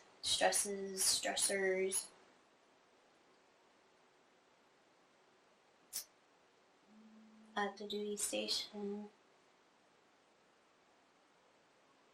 I'm sure it's different for other people. Because I didn't get to perform my MOS. I was mainly in the mailroom. So I had those pressures, that stress of dealing with the routine, the daily routine of delivering mail, picking up mail, going to borrow the vehicle because it was a vehicle shared between different companies, returning it, this and that,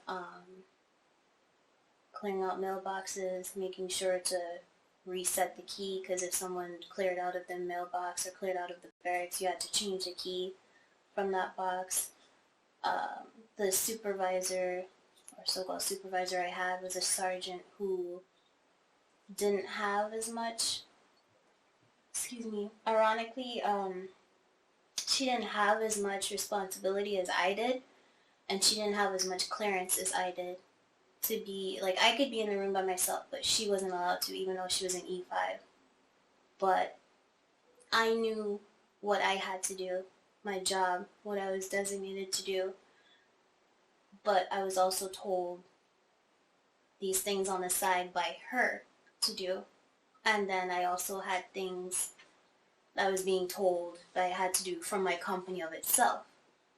So it was like 3 different sides, like me being the mail clerk, and then I'm, in her care, so to speak. Like, she's in charge of me, but she's telling me to do things a bit differently, and it's like, well, you might be my sergeant, but I have to clear it with the civilian at the mail distribution building on post, where even though she's a civilian, she still essentially like outranks you because she's been at this for a while, and like she's the one who gave me this certification.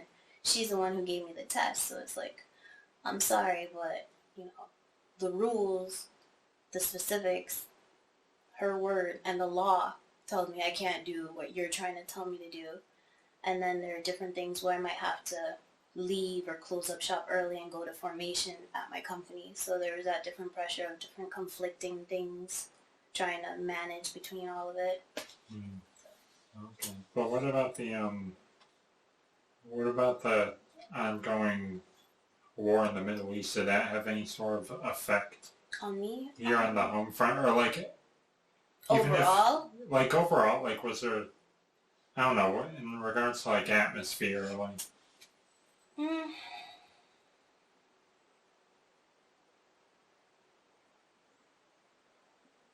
I think simply I could say some, because like I said, I got up there June 2009, and most of everyone came back by September 2009. So everyone knew it was a while before, essentially before our brigade or battalion had to deploy again. So you had that little ease. It was mainly like a little cool down in between, get back into some training, some refreshers for people who were used to the equipment, and then for the new people like myself, the new soldiers or newer soldiers who came up from AIT, get them into the swing of things, of actually, becoming more acquainted instead of just the classroom setting or the big training tent or building setting with the equipment. You're actually using the equipment outdoors, out in the elements. So basically get you into your learning your job and becoming more accustomed to it, and also other things that we didn't do in training necessarily, like PMCS in vehicles. We didn't have to drive around in the Humvees or Strikers or whatnot in basic training necessarily. Like, we rode in them, but we didn't have to learn how to operate them and check them in basic and AIT. So different things. And then as it got closer to the time of having to deploy, of course, that's when it's like, okay, things got a bit more strict, a bit more serious. Not that it was all relaxed and hunky-dory throughout, but there was a cool down and it gradually picked back up. Different levels. Okay. So, what about entertainment? Like, I know you mentioned, like, going out on the weekends and stuff like that, but what about, like when you were on, like, while you were on base, like, was there any other ways you guys were able to entertain yourselves, or? There's ways to entertain yourself on base.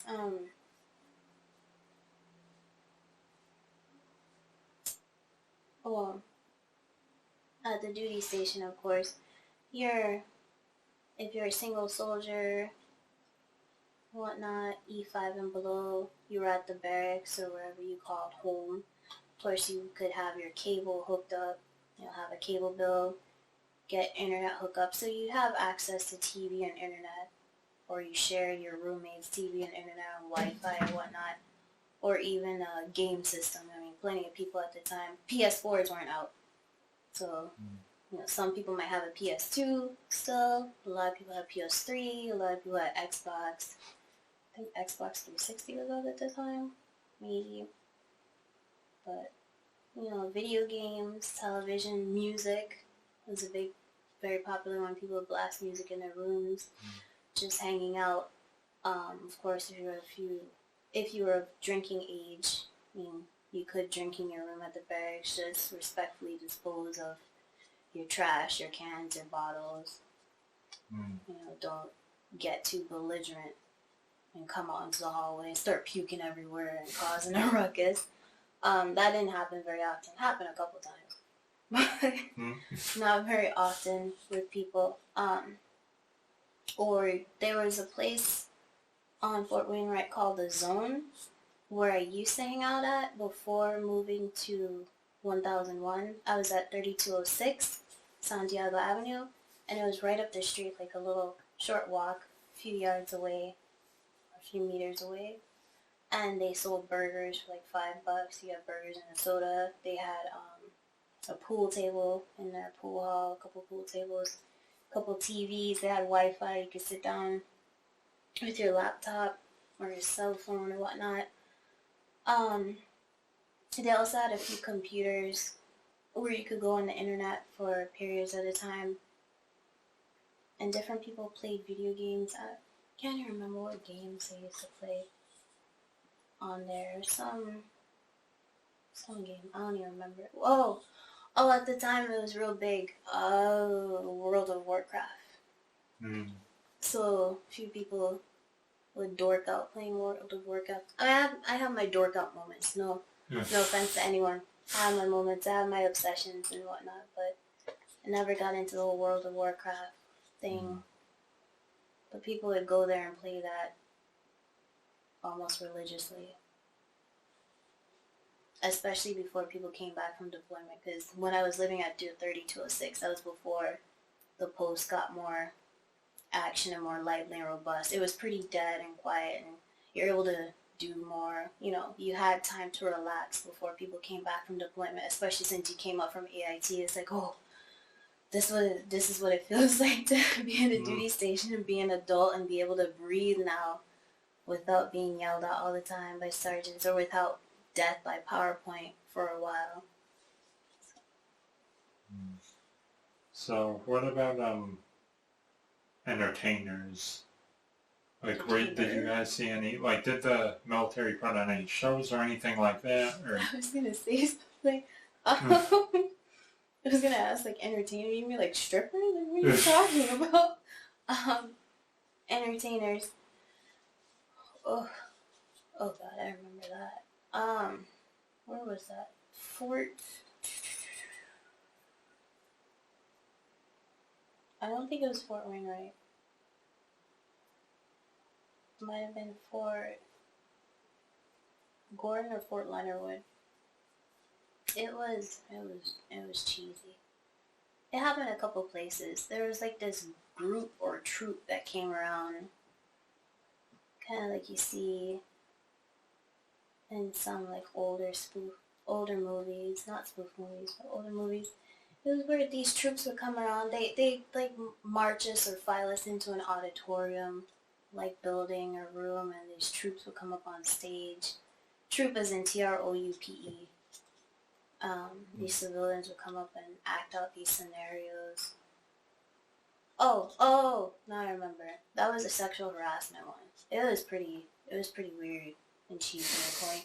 You know, it was like, you're teaching us about sexual harassment, okay, what not to do and, you know, what to do and how to do it, being respectful and mindful of each other's personal space. Like, don't just go up to someone and touch them here or anything, be it guy or girl, like, respect boundaries and awareness and whatnot, and even talking about sexual assault, but it's just how they portrayed it and how they acted it out. It's like, really? This doesn't seem like a real life situation. It seems like something that it reminded me of the 90s, like things you would see on Disney Channel or whatnot, like the cheesy situations sometimes, like, hey Becky, can I do this or whatnot? It's like, what? like we're adults now. Can you make this a bit more realistic or believable? But it was pretty boring. I don't think it was meant to necessarily entertain us and make us laugh, but that's one of the few things I could think of with entertainers involved. In Alaska, they had something, because Alaska being so broad and vast and cultural of its own, with a bunch of, I think you would still call them Native Americans. They have plenty of different tribes up there, like hundreds of tribes and natives. There's, a couple times when we were filed into a smaller auditorium room, and they had a few local tribesmen or tribespeople on stage, and their formal dress and with their headdress and feathers and whatnot, and their tribal garb, and it was interesting. I don't remember all of it, but they told us different things about their culture and some of the tribes locally in the area of Fairbanks and surrounding it, but there's a ton of them in Alaska. Like, I can't name any of them. I'm sorry. But it's pretty interesting and something I should look into because I hope to return to Alaska in the future. Okay. So,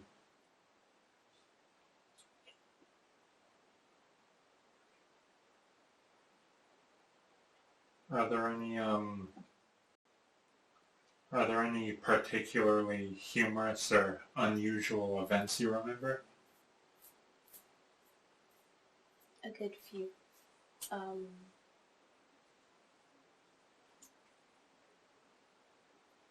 Let's see.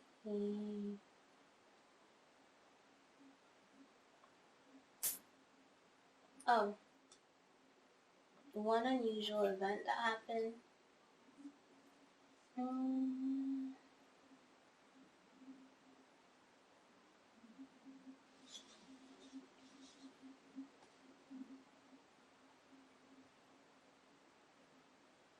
One unusual event that happened up in Alaska with the first sergeant we had, First Sergeant Jones. I don't remember what time of morning or night it was. I just remember it was dark outside. It might have even been earlier than PT hours, but he just wanted us outside, and I think we were even in different uniforms, possibly. Like, some people were in ACU, some people were in PTs, maybe, but he just wanted us outside urgently, so we went outside of the barracks. We didn't drive to the company. We were just outside the barracks because that's where he showed up, and he was so vexed and agitated about something, and I wouldn't say he was fairly religious, but he was a little bit religious, so he tried not to curse. So he used different words to replace things. But he was pissed about something, and we're like, what are we doing? Like, why are we out here? Whatnot. And he didn't say what it was. It took him a while to work up or find the words to start talking about it, and he was saying stuff like, the gist of it is, he said that somebody in the men's latrine or restroom, somebody took a dookie, took a poop, defecated on the floor. Like, it just missed the toilet. I think it was in the stall, but he was just saying that somebody and it took him a while to get to it too. We were out there like half sleeping, and we're like, what is going on? Like, somebody took a dump. Sorry. You can just throw that on the floor. I forgot about that. On the floor, and it's like, what is he talking about? And he's like, we're whispering to each other too, like, someone on the floor, like, really? Like, here? Because we're thinking at the barracks, since we're formed up outside of the barracks, and it's like, well, especially it being the men's latrine, that's on the first floor. The signal company males were on the first floor, but of course the first floor is near the main doors into the building. Anyone could have come in there and used it from any company, like, say, someone from Engineer or Michael or Delta 52nd or HAC could have ran into the building like, oh, I really gotta poo or whatnot, I really gotta use it, and go into the bathroom and use it, and then go up to their respective floor, second or third. And then after he kept talking, we found out, like, oh, this happened at the company. Like, so you start thinking, like, who pooped on the floor at the company? So it narrowed it down. It was like, someone in our company. But still, it's not as though our company doors had like a password or you're not from this company, you can't come in. Hmm? So there could have still been an individual who, like, not that pranks were that common, but the possibility someone could have came in and visited the company with important news or to drop something off and like, oh, let me use the bathroom real quick, and I guess miss or do it on purpose. Who knows?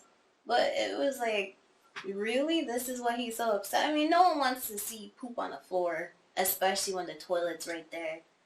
But we were so stunned. We thought someone got in trouble for a DUI again, because that had happened a couple times. Like, oh shoot, like who did it this time? Like, So it wasn't typical for you guys to play pranks on each other or anything like that?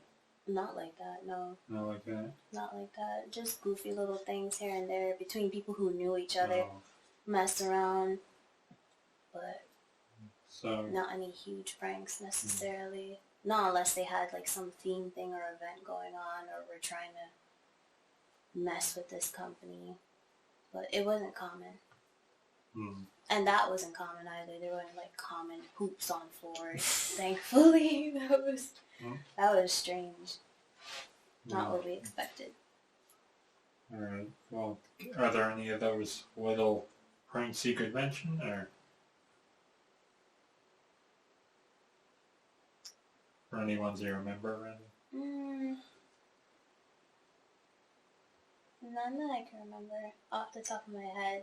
I just know they, might have pulled a little. Just tiny little day-to-day things. Yeah, tiny little things, not anything serious.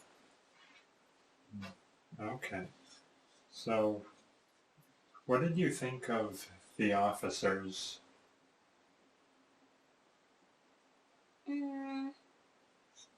Well, officers in my company were alright. Throughout each post, the commander, the captain, the basic training, she was alright. She seemed like a no-nonsense kind of captain. She herself was getting out of the military through a medical chapter. She said she got a piece of shrapnel essentially in her buttocks. There. She was alright. Then it switched to another captain, yeah. Like I said, she started the med board process. The captain that replaced her, the male, he was fairly quiet. Not necessarily like a ninja, like he popped up out of nowhere, but sometimes you forgot he was there. It was like, oh yeah, the captain's there. Like, oh, the commander's there. But he was pretty quiet. He seemed more like, not necessarily a bookworm, not a shut-in or a loner, but he essentially kept to himself. Really did. The other captain, the female one I mentioned, she wasn't always loud. She was loud enough for you to hear when she needed to be. And she wasn't always out there for you to see her, but when she was out there and she had something to say, like, you heard her. She made sure you heard her. She announced what she had to announce, and she was, she gave off that vibe of a no-nonsense type of commander. The commander who replaced her, he didn't announce things too often. More so the first sergeant took charge of that, or not necessarily took advantage of that, but fell into that role. And in Texas, that was where the commander of the company, Bravo Company, where he said, no, you're a combat medic. So he was certainly a presence.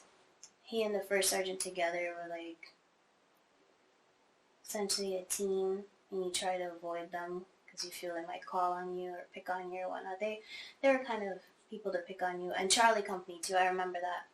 I got picked on by a good few sergeants and whatnot because a lot of people, and this happened a little in Alaska too, but primarily at Charlie Company in Texas, I think, what is it, Charlie 771? I'm trying to remember the number at the time. But anyhow, they call me Hooks a lot from, like, they said I reminded them of the woman from Police Academy, Hooks, with the high-pitched voice and the fro and whatnot. And they used to be like, say it, freeze, dirtbags! Like, oh my god. So they used to pick on me with that, like, nearly every time they saw me. So I try to avoid them. Like, when I see them, I'm like, oh, Jesus. And then turn away and try to, like, walk away, blend into the crowd or something. Like, hooks! Like, damn. I turn around, like, yes, First Sergeant, or yes, sir. At Delta 551 in Fort Warren, Georgia, I remember the first sergeant's name was Robles.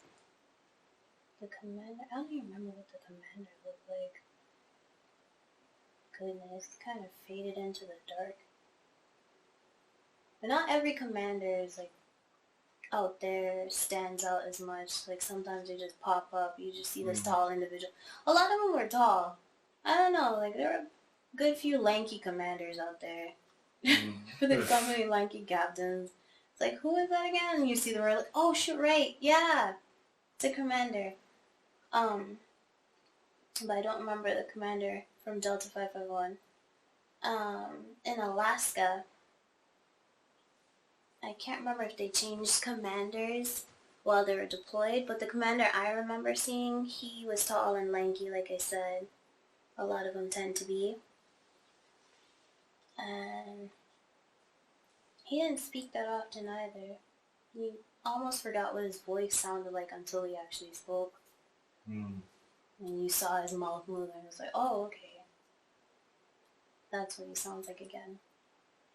But the other commanders, like the warrant officers or chief warrant officers and the first lieutenant, second lieutenant, the XOs and whatnot for our company in Alaska, they were pretty decent. They're alright. The XO, I remember there was Lieutenant Ayers, Lieutenant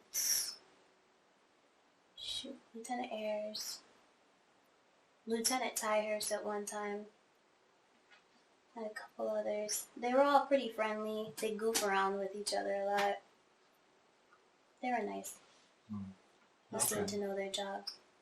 So, alright, so would you say your opinion of your fellow servicemen, like, was that an overall positive opinion too? Overall, for all four places? Yeah. Yeah. Really positive, yeah. There wasn't anyone that I hated or anything like that. There are some people I avoided at times to avoid the drama that followed with them. But overall, yeah, they were alright. Did you keep a journal or anything like that? Did I keep a journal? Maybe in basic training. I know I have some old letters in the old notebook that I used when I wrote letters to my mother. I think I wrote a couple poems back then, when I did write poems more frequently in my teenage years, but not entirely sure if I wrote a journal. I might have, but that's the only point where I would have kept the journal during basic training. Okay, so about the day you were discharged, do you remember that day? Or even if it's not the specific date, do you remember what that was like? The whole discharge process, honestly, it felt like a weight was being lifted off my shoulders. Like, there were times where I said I hated the military, or I felt like I hated the military, but all in all, it was a learning experience.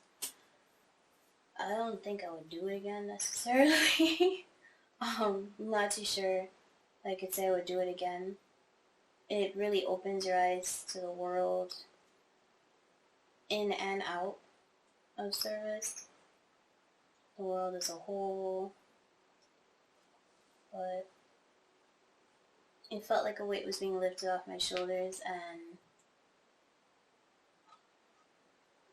that essentially new opportunities could arise for me when I got out, like things you could do differently, or you could try to do differently, because at the point in time when I joined, like I said, I was 17.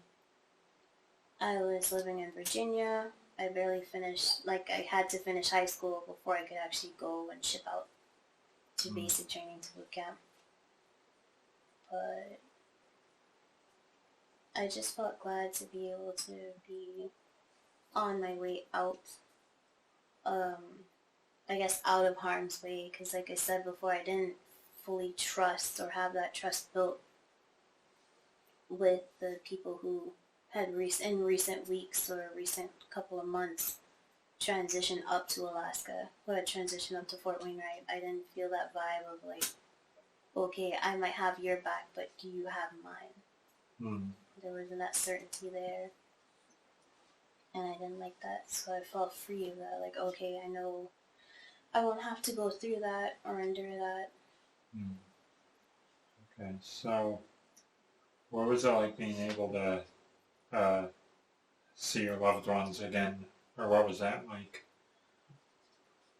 It was nice. Just put it simply, it was nice. It was warming, you know. Got to taste my mother's home cooking again. Got to hug my mom, see my mother, my younger brother. Eventually I saw other family members throughout the few years and months, because I didn't visit all my family. Like I said, they're pretty widely spread out. But my immediate family, I saw my mother and younger brother. My older brother, I don't remember where he was at the time, if he was stationed somewhere else or if he was just in a different state at that point.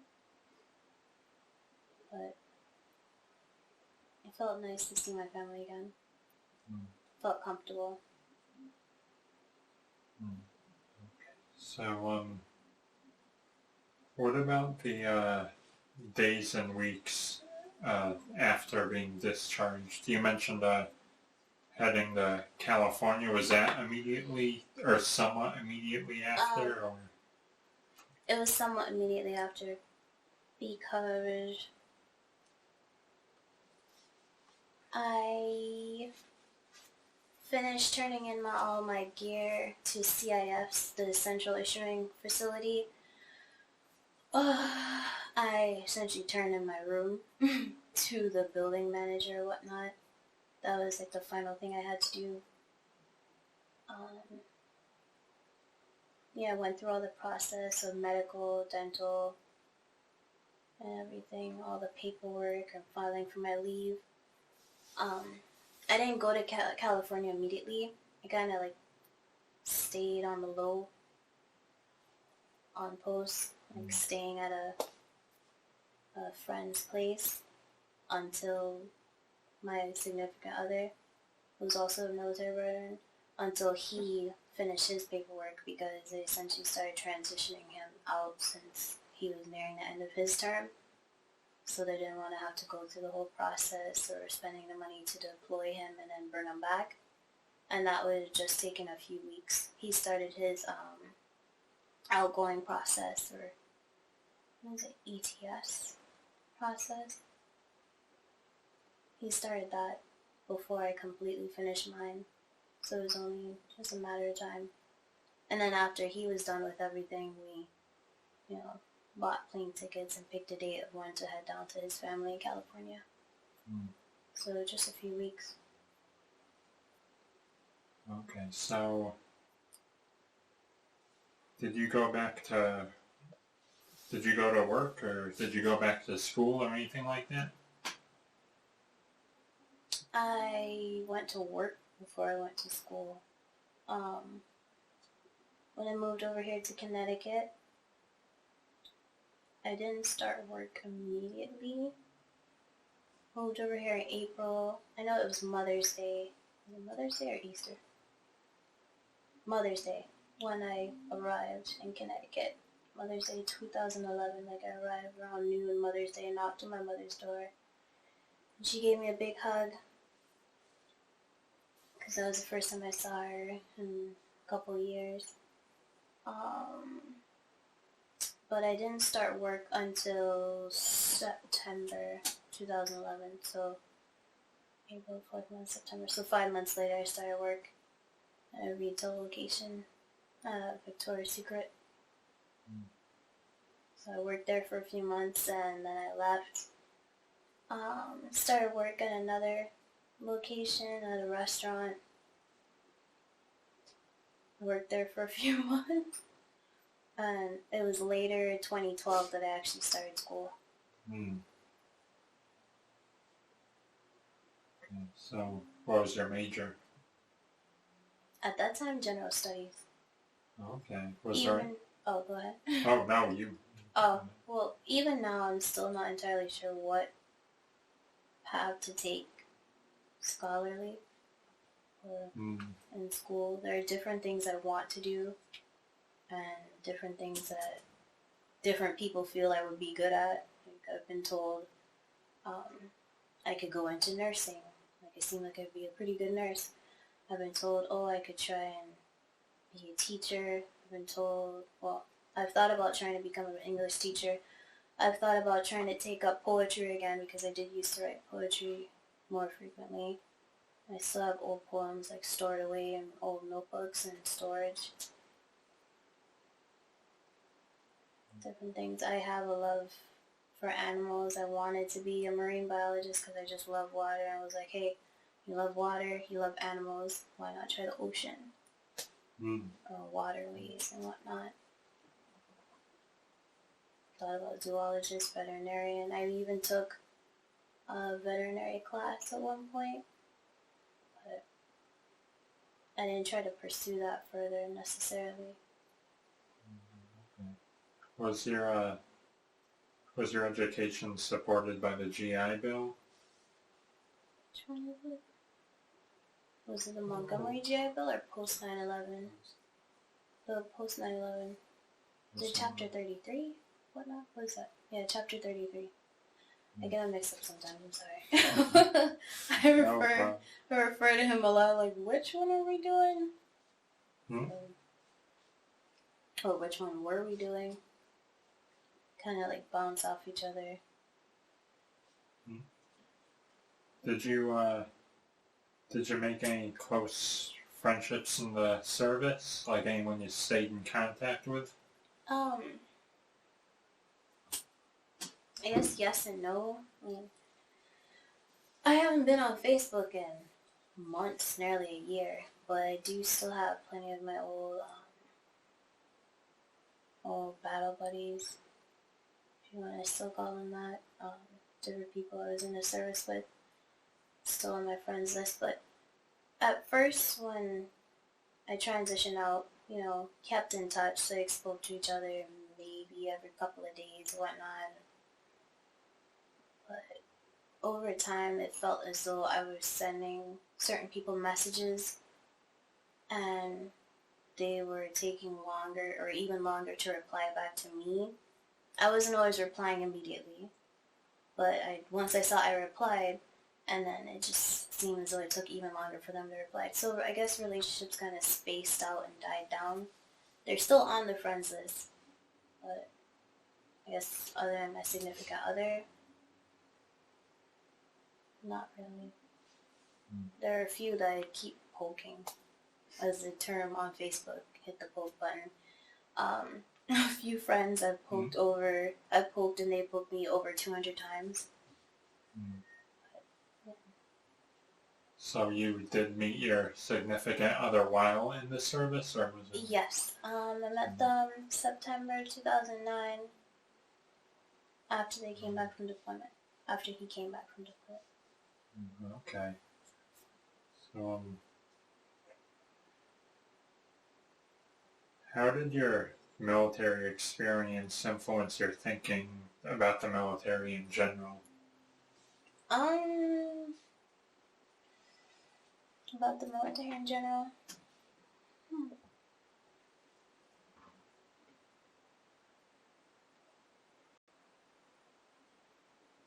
I didn't have this huge affiliation with the military prior to my service, or I didn't have a huge fondness for it, or this urge to join, or this need to know about military things, or anything of the sort. I was never a military buff. It didn't interest me in that sort of way. It just, I guess you could say it kind of happened. I mean, my brother, he had already joined, and he was in before I joined. And I had an uncle who was in the military, who still is in the military. My stepfather, who passed away years ago, may he rest in peace, he had a uniform in his closet, but still, even though there are these different bits and pieces that I came in contact with in my life that had ties to the military, I still wasn't anyone who necessarily felt the urge or had a strong connection. But it's throughout the years, after having been in the military and after having left, me, transitioning to be a veteran, that you see these people who, pardon the pun, who are all gung-ho about military. Like, not people who like the history sense, but people who blindly support it. Not saying you shouldn't support the troops or anything. No, I'm not saying that. A lot of them risk their lives. But there are different people, be it from the Navy or the Marines or Air Force or Army, they behave different ways in and out. Mm. And you see that, you come in contact and you experience their behaviors, how they conduct themselves when they're out. Not every military person or every veteran or every person who's still enlisted when they're out on leave conducts themselves in a highly respectful way. Some are more lax and casual, every day just want to blend in. I mean, a lot of times with the guys, you can tell by the haircuts, the buzz cut and whatnot, the high and tight or the fade, whatever they call it. And some people, they might still wear their dog tags at first, so you might recognize the chain or hear their dog tags clinking or see them in their boots, their tan boots, or wearing the belt because they don't have any other belt besides their ACU belt and they wear it. But there are some people where they go to these either thrift shops or secondhand stores and they buy pieces of the uniform and you're like, that person, I don't really think they're military because they're wearing something wrong. Or it's like, why are they wearing that? Like wearing this piece and that piece mismatched. Like they're just, I guess, fanatics maybe. And then there's this stereotype too with some Marines who are a bit kind of like rowdy, annoying jocks. There's different things you notice and pick up on afterwards. And yeah. So after having been in the military, you do pick up on certain things military related. It's like the right ways of wearing a uniform and doing things in the wrong ways, and you notice how some civilians are deliberately ignorant to some of what you have to go through or what you actually do overseas. Like they might think, oh, you're going over there and you're doing this. Like, no, we don't do that actually. We do it this way or we do this instead and whatnot. And if you want to compare soldiers to the local police, like some of the things with the police here are a bit overdone and overhyped, and we don't do that overseas. Like I've seen plenty of things where local police here in the States, they walk through with their weapons, and I even got in trouble for this once because I ran up when they called me when I had to go, fire my weapon. The drill sergeant ran up to me and started yelling and pointing my weapon down, like, what the hell are you doing, Callender? You just flagged the whole GD range and blah, blah, blah. You just flagged half your battle buddies and whatnot because my weapon pointed at them when I ran. And you see, officers and cops and whatnot pointing their weapons at people. Like, you're not supposed to do that. You're supposed to have it lowered. I mean, there's another way to hold it too, but if someone's taller than you and they're near you, that's a risk. So you're supposed to have it pointed down. What they call it, low and ready? Can't remember the actual term, but you're supposed to have it pointed down and ready, and your finger's not supposed to be on the trigger. like that. That's how you cause injuries. So you're just supposed to have it low, holding it steady, whatnot, and then when you get to a clear spot, raise it. But I don't know what training cops get. So what about veteran organizations? Did you join any veteran organizations or anything like that? Or? No, to tell the truth, I don't know about very many veteran organizations. I mean, I go to the VA medical.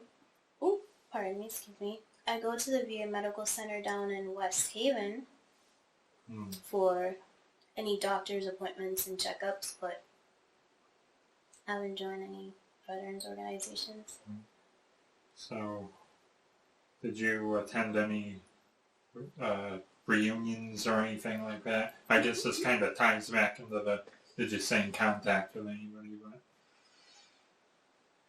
No, I can't remember if I had a talk with someone that I was closer to before about having a reunion, like people we used to hang out with, like, oh, we should get together this one time in Vegas, but it's not like we actually went through with the plan. That was a few years ago, too. But I haven't had any reunions. I haven't seen anyone else from back in the military. I do make jokes sometimes about, oh, to my significant other, like, oh, what if we saw this person? Like, what would you do? Would you duck and hide? Like some people we try to avoid because of drama that followed them. Or how would you react if we saw this person? But we haven't seen or ran into anybody as of yet. okay, so but overall, like, how do you feel that your service and your experiences in the military, like, how do you feel it affected your life? Was it, like, has it been a good effect overall, you'd say? Or?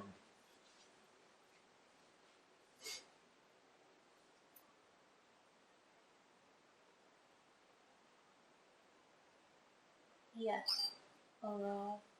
I mean, there would be a couple times where I'd be like, oh, I regret having done this, or I regret being, being injured, or I regret joining, but overall, for the most part,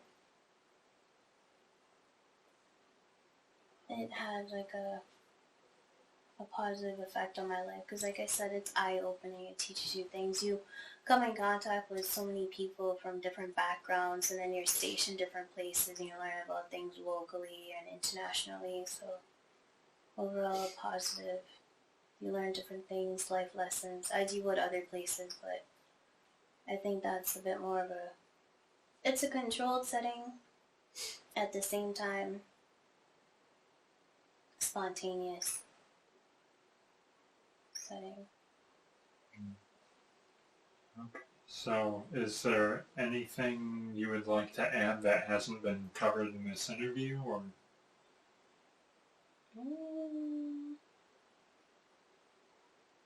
Not anything I can think of off the top of my head. I mean, any pictures I have, any company shirts, t-shirts, whatnot, or any IDs, I'd have to send them to you at a later date. Overall, if someone was thinking of joining the military, I guess I would say weigh your options.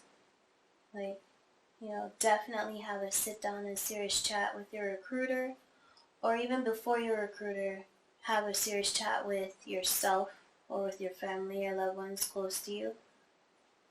Weigh your options about what jobs and fields and MOSs you're interested in, which branch would better suit you before talking to your recruiter, because a lot of times, in a lot of instances, recruiters are trying to meet quotas, and a lot of them tend to get bonuses too. So, it's kind of like going to buy a car. Do your research beforehand. Be wise. Consider your options. Think about it some more. And think about it some more. And if you're really serious and think it's for you, try to choose the right branch and keep your options open for MOSs, whatnot. Because even with me med boarding out, and my final MOS was 25 Quebec multi-channel systems transmission operator maintainer, and before that was 68 Whiskey healthcare specialist, combat medic. When I initially started the process of trying to join, I was supposed to be like a 68 something else. I can't remember the actual term, but it dealt with animals. And it would have led me to Fort Sam Houston as well. But at the time, that MOS was all filled up. So I went another route and chose healthcare specialist, where I probably could have and should have waited or looked at other MOSs. I wanted something medical, but I wanted something pertaining to animals. I don't remember the actual title, but I remember it dealt with animals. So don't just jump the gun and limit yourself. Well, I would like to thank you for your service and also for being willing to take the time to be interviewed today. So, It's no problem. thank you It's very the much. least I could do.